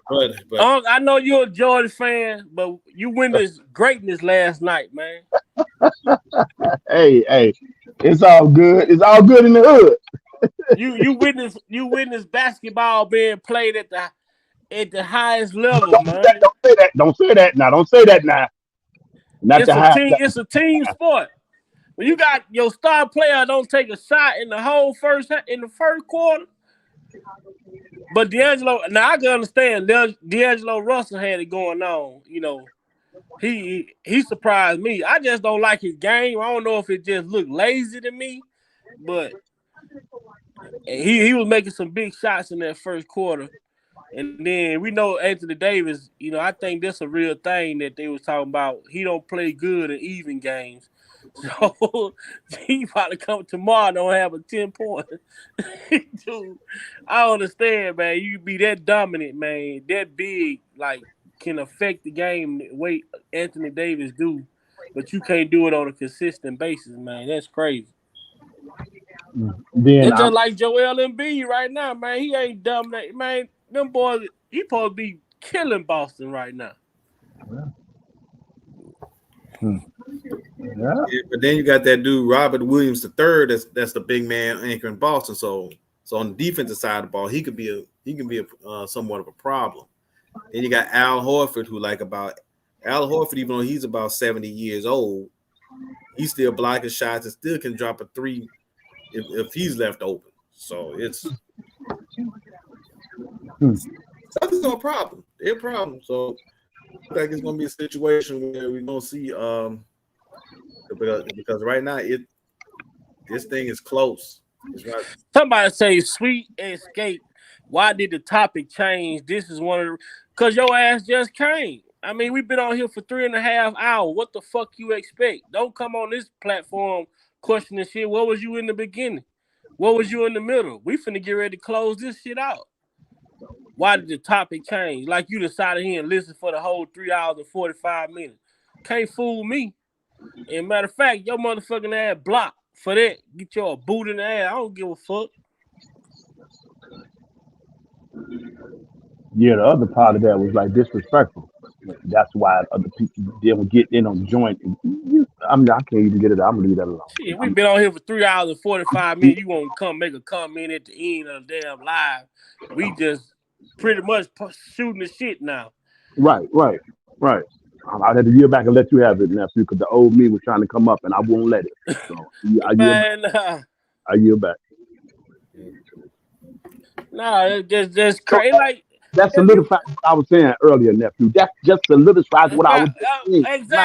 exactly, man. That solidifies what I've been saying all the time. So it is what it is. Deal with it and keep it moving. You know, that's it. If you don't like something, just go ahead and keep going. Like I would have brought him on the platform, call in and say, what were we talking about 2 hours ago? We wouldn't even be able to tell. Right. You know, in 3 hours and 45 minutes, you want to come talking about the message get lost.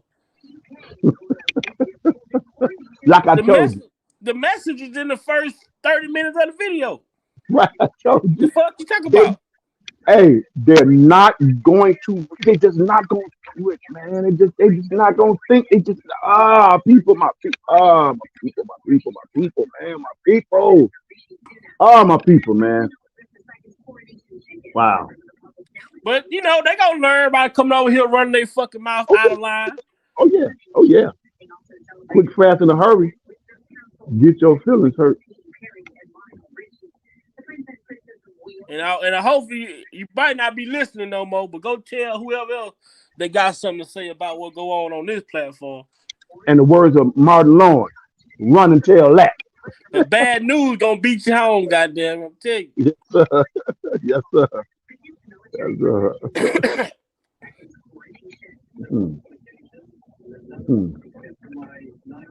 I'm just saying, this is the exact point we've been talking about. Yeah. As far as people like that. If you don't like the conversation, if you no longer engaged in the conversation, you can just leave the platform. Probably ain't even like the shit or nothing. If you did like the shit, take your like back. Take that shit with you too. Right. Like Jamie Foxx said, we don't need it. Damn, that's a big shot right there. Dang, that was a big shot by Tatum. God damn. No, I can't see it, man. I thought it was on. Not trying to, man. It ain't on. I don't know what channel it's on. I think it must be on ESPN and stuff. Cause this TV and this break room don't have no cable. So if it's on cable, I can't see it. DYY say I'm late as hell and I'm not crying.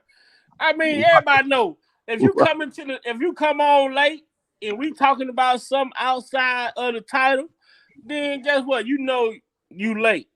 Right. There you go, nephew. There you go. Bingo. I'm not the type of person. I don't waste time getting into my commentary. When you see the title, when my shit come on, I do my introduction. Once I start talking, I'm into my title. Right. Well, let me give you this little tidbit. You're going to get some controversy here because Boston Celtics just hit a three. It's now 115, 113 with 26. I just said Tatum just hit a big three. Yeah, but the controversy is going to be that he should have been called for offensive foul because it looked like he pushed off with that right arm. He got the Kobe move down pack now. Okay, this can't be on regular TV, then, y'all. It's on ESPN. It's on. I thought I knew it. It had to be. I knew it had to be because regular TV. Right. Because see, this TV in here and this break room area where I'm at, it don't have no cable, so I'm not able to see it. And if one of the guys don't have their thing on their phone where they link it up to it, then we ain't gonna be able to see it. I'm looking at this boy right here, J-Rock. This light skinned boy from San Antonio. Hey, he need to cut all that shit off his head. That boy hairline at the back of his head. He wearing a headband like Stephen A. Smith. Don't do that. Don't do that. Leave that alone. James Harden just hit a three. It's 116, 115 with 12 seconds left. James Harden trying to win, man. You say the score is what now, J-Rock? 116, 115, 3, 2, 1. Smart. No, it don't count.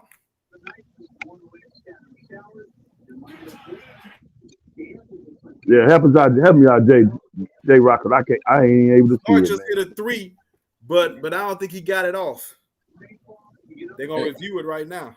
Okay, they review. Okay. Philly wins 116, 115. Oh yeah, light was on.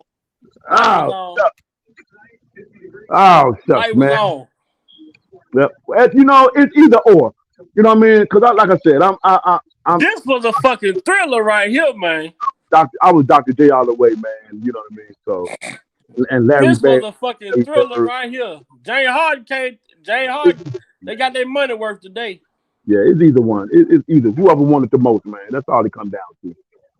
Yeah, whoever wanted the most, man. So Who knows a thriller, boy? yeah, two of my greats come for each one of them Yeah, teams. he was still forming his shot when the light went off. Mm, yeah, man, nephew, this is a phenomenal doggone live, man. We be getting, man. We have some major throwdowns, man. And that's what it's about, man. That's why I understand people with that negative energy. Like, don't bring that shit over here, man. They miserable, And then to nephew. speak on why people be getting disengaged. Motherfucker, people disengaged because they messy and they don't Right, want to be engaged. right, Because if right. I would have started my live talking about fuck everybody on YouTube, I would have had 1,000 people in the chat today. Yeah, yeah. That's the same, but the sad truth. Yeah, yeah. And that's why we can't do nothing about those in our community, man, who just want to be. We just got to keep moving forward, leave them behind, man. It's just what it is. You know, it's just what it is. You know, because you have other individuals from across other ethnicities that's willing to join in the cause, man, for the common good and purpose of them. And we just got to link up with them, man. You know what I mean? How Nino Brown used to say, how he said, nephew, he said, blood make us related, but loyalty makes us family. Uh-huh. That's it. That's all. That's I had it, to man. realize that was a harsh reality I had to accept.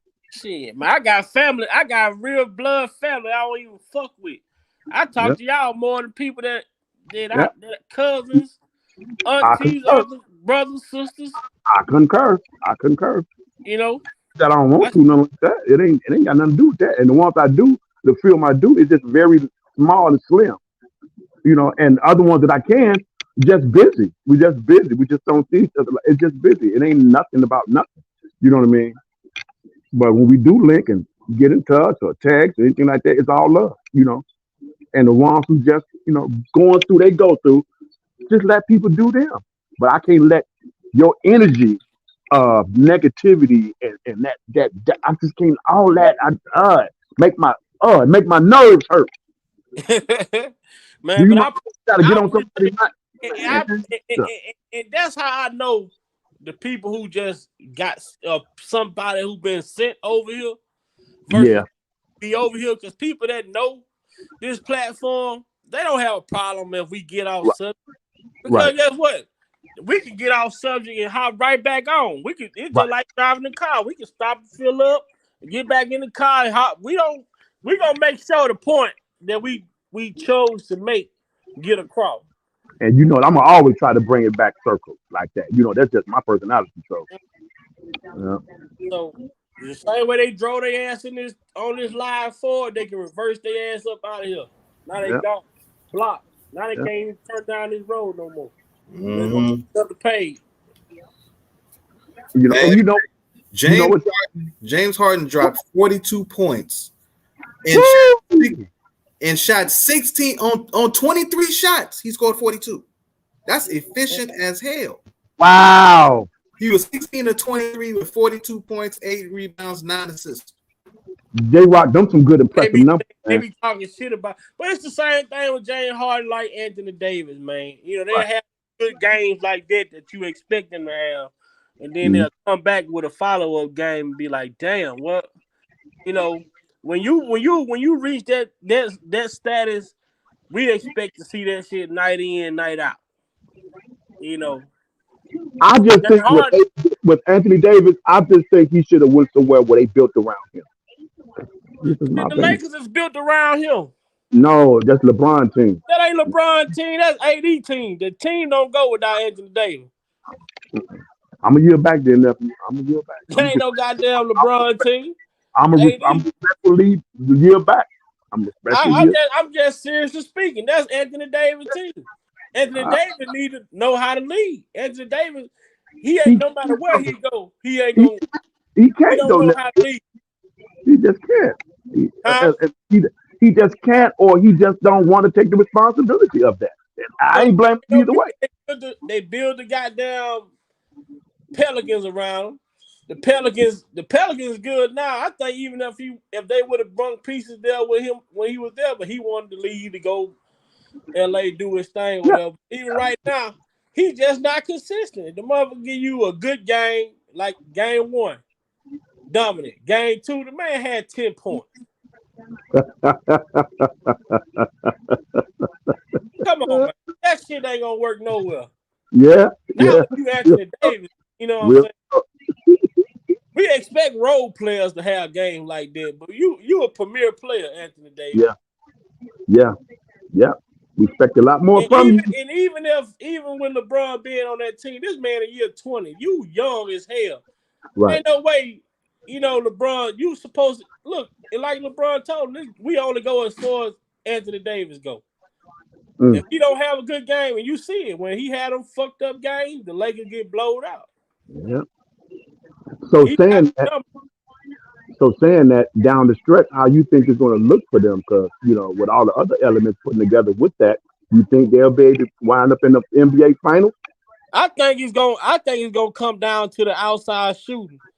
They're gonna have to get better at the outside shooting, and them role players gonna have to stay consistent. I don't step up. Yeah. I don't really so much like even D'Angelo Russell. He'll have like last night game. He went crazy, but game 2, it was like I don't understand it, man. His game it's slow.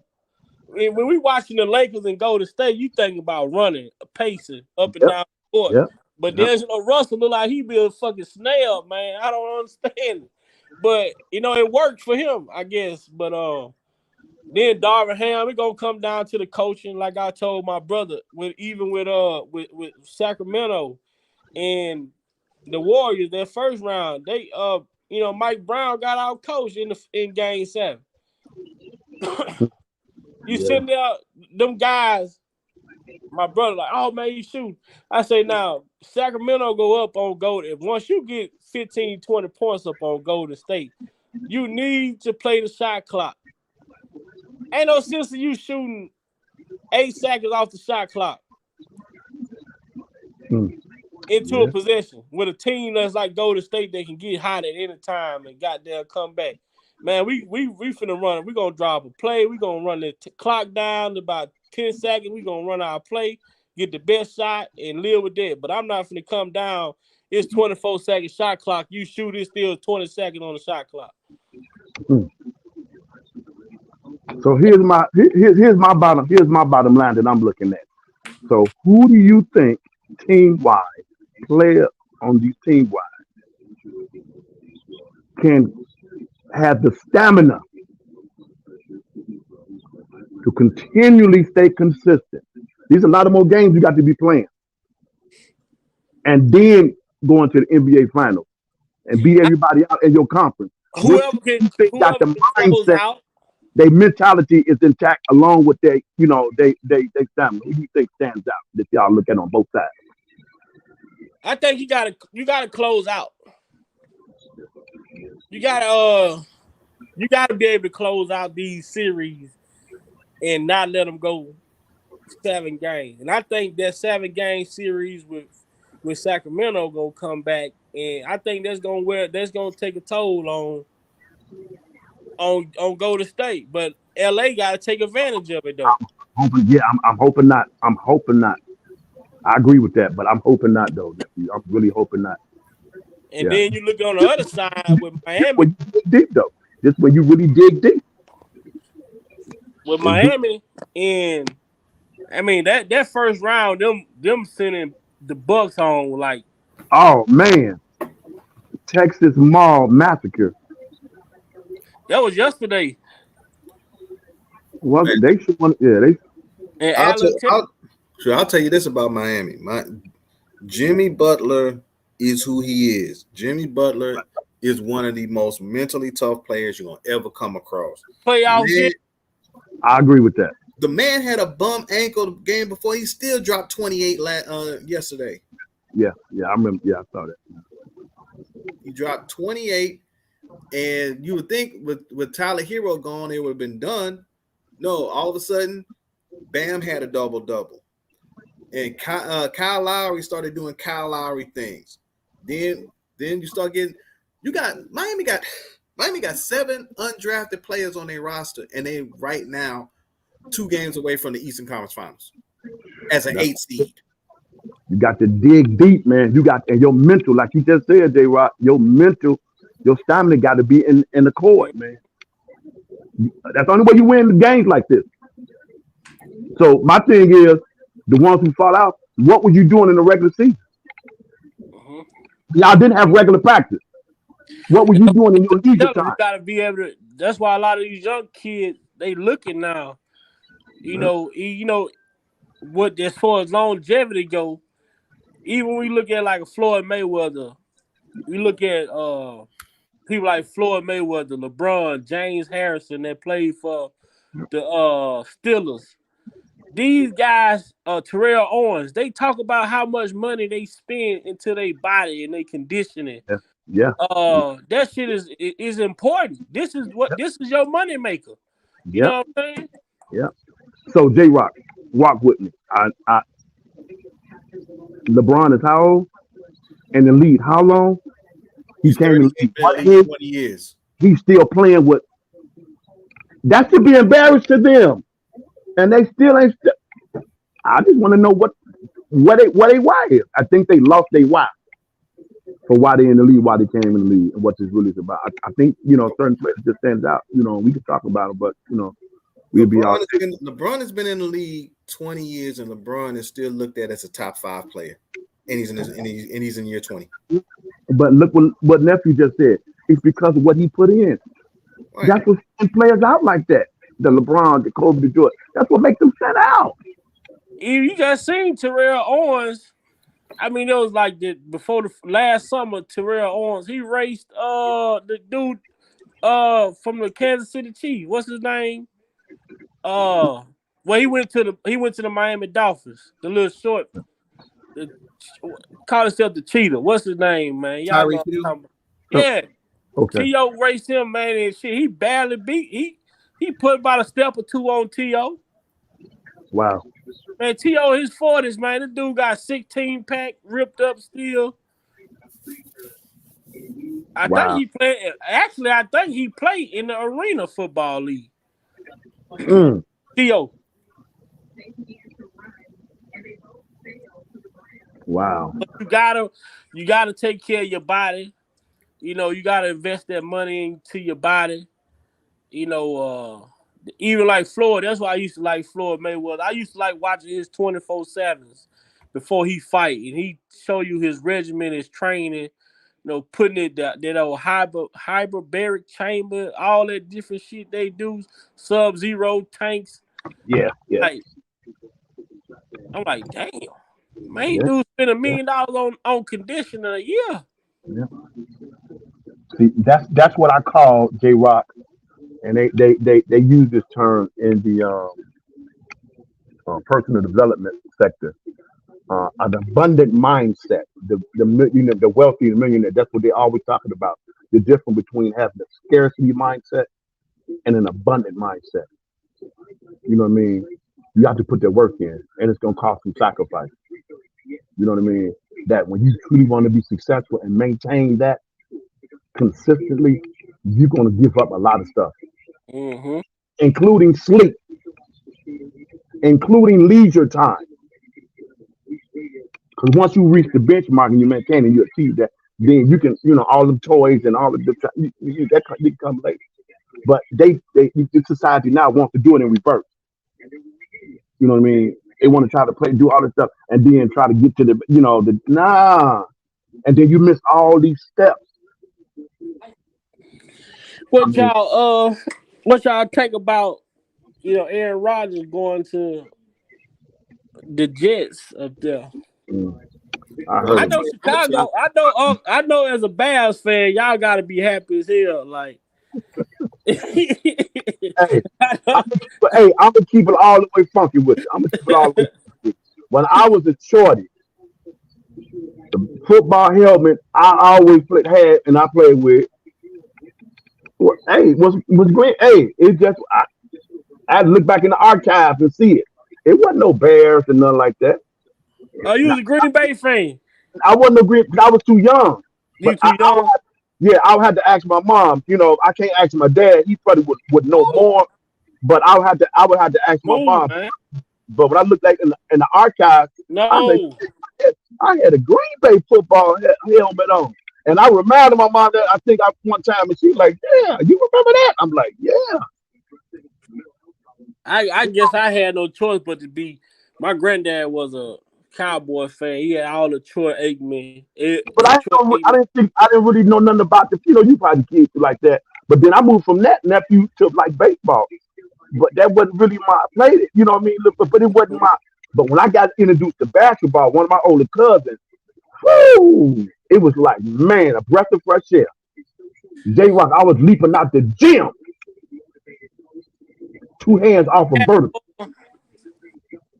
We ain't, I wonder why Louisiana didn't have a baseball team. Louisiana? Yeah. We ain't got no professional baseball team. That's crazy. And you know the crazy part about it? Baseball was my least favorite sport, but I was the best at base. I was better at baseball than I was at football and basketball. And I Wow. hated baseball. See that? See that? Well, I gotta go ahead and dip on out, so and everything. But I'm gonna leave here too. But this thanks my for having me on. I appreciate it. Shout out to everybody in the chat. J Rock is always an honor, man. Always an honor. Oh yeah, always, man. We finna get up out of here, man. I'm finna go get me and my son something to eat, wind down for work week in the morning. Yeah, that's one of the things I gotta do. I got my brother's still here, so we gotta get something to eat to try to catch out, trying to catch this Nuggets Suns game tonight. Man, is KD alive? Yeah. Is KD alive? He alive. Hey, but you know what, J Rock, before you get off here, you know if that would have been LeBron got dunked on like that, man, that shit would be live everywhere still. Oh man. Man, my boy body KD. He hit KD with a Jordan dunk poster move. Man, Wiggins ain't had to do AD like that. Yeah, Wiggins got AD too. But the way Durant got though, that shit was crazy. Oh yeah. You know what I'm saying? They ain't even talked about how Durant got dunked on over. Man, I'm gonna tell you like this. I remember that old school WWE when Mankind got put up in that in a ladder match, the steel matches, and then they had the steel cage and they got thrown off the steel cage, and then I heard Jim Ross said, "My God, they killed him! They killed him!" When I saw KD get dunked on like that, that's exactly what I thought. My God, they killed him! I hope the Suns win tonight, cause they gonna have to get a big win tonight. But yeah, they gonna have to. They can't go back down to Denver down 3-1. Nah. Murray been playing lights out, so it's gonna be worth seeing though.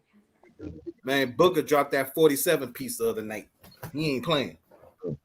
Yeah, Book, he get it in, man. Chris Paul, you know, that team, Aiden, they good, but Jokic and Murray, man, and old boy have been a good piece for them. Old boy, Aaron Gordon. He has been for Denver, you know, with Jokic or whatever. Cause I'm like, man, he had that first game, he went crazy. Mm-hmm. You know what I'm sitting there thinking, y'all, that the fact that for J Rock get out here, that LeBron is playing at that caliber of game at the level he's playing it. And you got AD doing the thing, you got James Hart doing it. I would like to hear what and Butler too, even though he out of Chicago and everything, I would really like to hear what Kels had to say about the games, what he thinks about it. Because LeBron playing at the level, now I can understand why Kels dedicated so much time to the gym and keeping himself fit, you know what I mean, as time went on, because I think that helped not only with staying in shape, but that helped your vocals too. You know what I mean? I'm singing the choir. So and then eating right and you know what I mean, making sure your stomach and all that is in order, keeping that washboard, man. Your breathing, all of that, man. So I just would like to hear what he had to say and what he think about, as by him playing semi-pro ball. You know what I mean? And I can see why he stayed in the gym to play. Not only because he loved the game, but I didn't realize that helped him when he was on tour and on the stage. But I didn't realize, J Rock, how intense being on tour, stage after stage after stage after setup after performance. I said, that's why he stayed. That's why he played basketball so much the time he did. Wow, man, that this just made me think when y'all was talking. Yeah. That's facts. But shoot, I'm gonna go ahead and dip on out. I'm gonna holler at y'all later though. All right. All right, shout out to the chat, man. The greatest chat on YouTube. Yeah, sir. Oh man, for hanging out with us today on this Sunday. Y'all know we coming back again tomorrow. Regular schedule, 7:30 to 9:30. Y'all continue to have a blessed day. I'm finna get up out here, go outside and get something to eat, and get my tail back to this house and call it a wrap until work in the morning. As always, man, I appreciate everything you do for the platform. Yes, sir. Love you, nephew. Lavish lady, everybody that came on, all the guests. And people in the chat, man, y'all want to be a part of the panel, just hit that email. Email me, BigVileP88, and become a part of the panel. And, we like to have, we would love to have some fresh ideas up here, fresh thoughts from people who, people we haven't heard from. That's what I was saying earlier in the live. Yeah. I know people are used to hearing us talking, used to the panel coming on, but we can have a better conversation when the people in the chat come to the panel and they put their perspectives in there. Give us something different to talk about. Yep. I concur 1,000%. Yep, that'd be awesome, nephew. That'd be awesome. And then let them know that down the line soon, you be bringing back the adult talk. Oh yeah, I just put it on the podcast. Yeah. You can. I turned the adult talk playlist into a podcast now. Okay. On YouTube, but most definitely look forward to bringing back the adult talk. And we talk about like living in the purpose, Right. 5 love languages, being evenly yoked, communication. Yeah. And that's one I want to bring back most definitely. Communication and what does it mean, and what is the most important part of communicating. Tomorrow, I don't know. I might do the adult talk tomorrow. And I want to revisit that communication topic because I've been having a couple conversations with my brother and other people. We've been talking about that specific thing. So, I don't know. Tomorrow we might do an adult talk live tomorrow night from 7:30 to 9:30. Okay. All right. We'll make it fit. Yep. All right, nephew. Bless you. Bless everybody in the chat. Stay prayed up. Stay safe. And walk in integrity always. Never compromise your principles. Holla later, nephew. All right,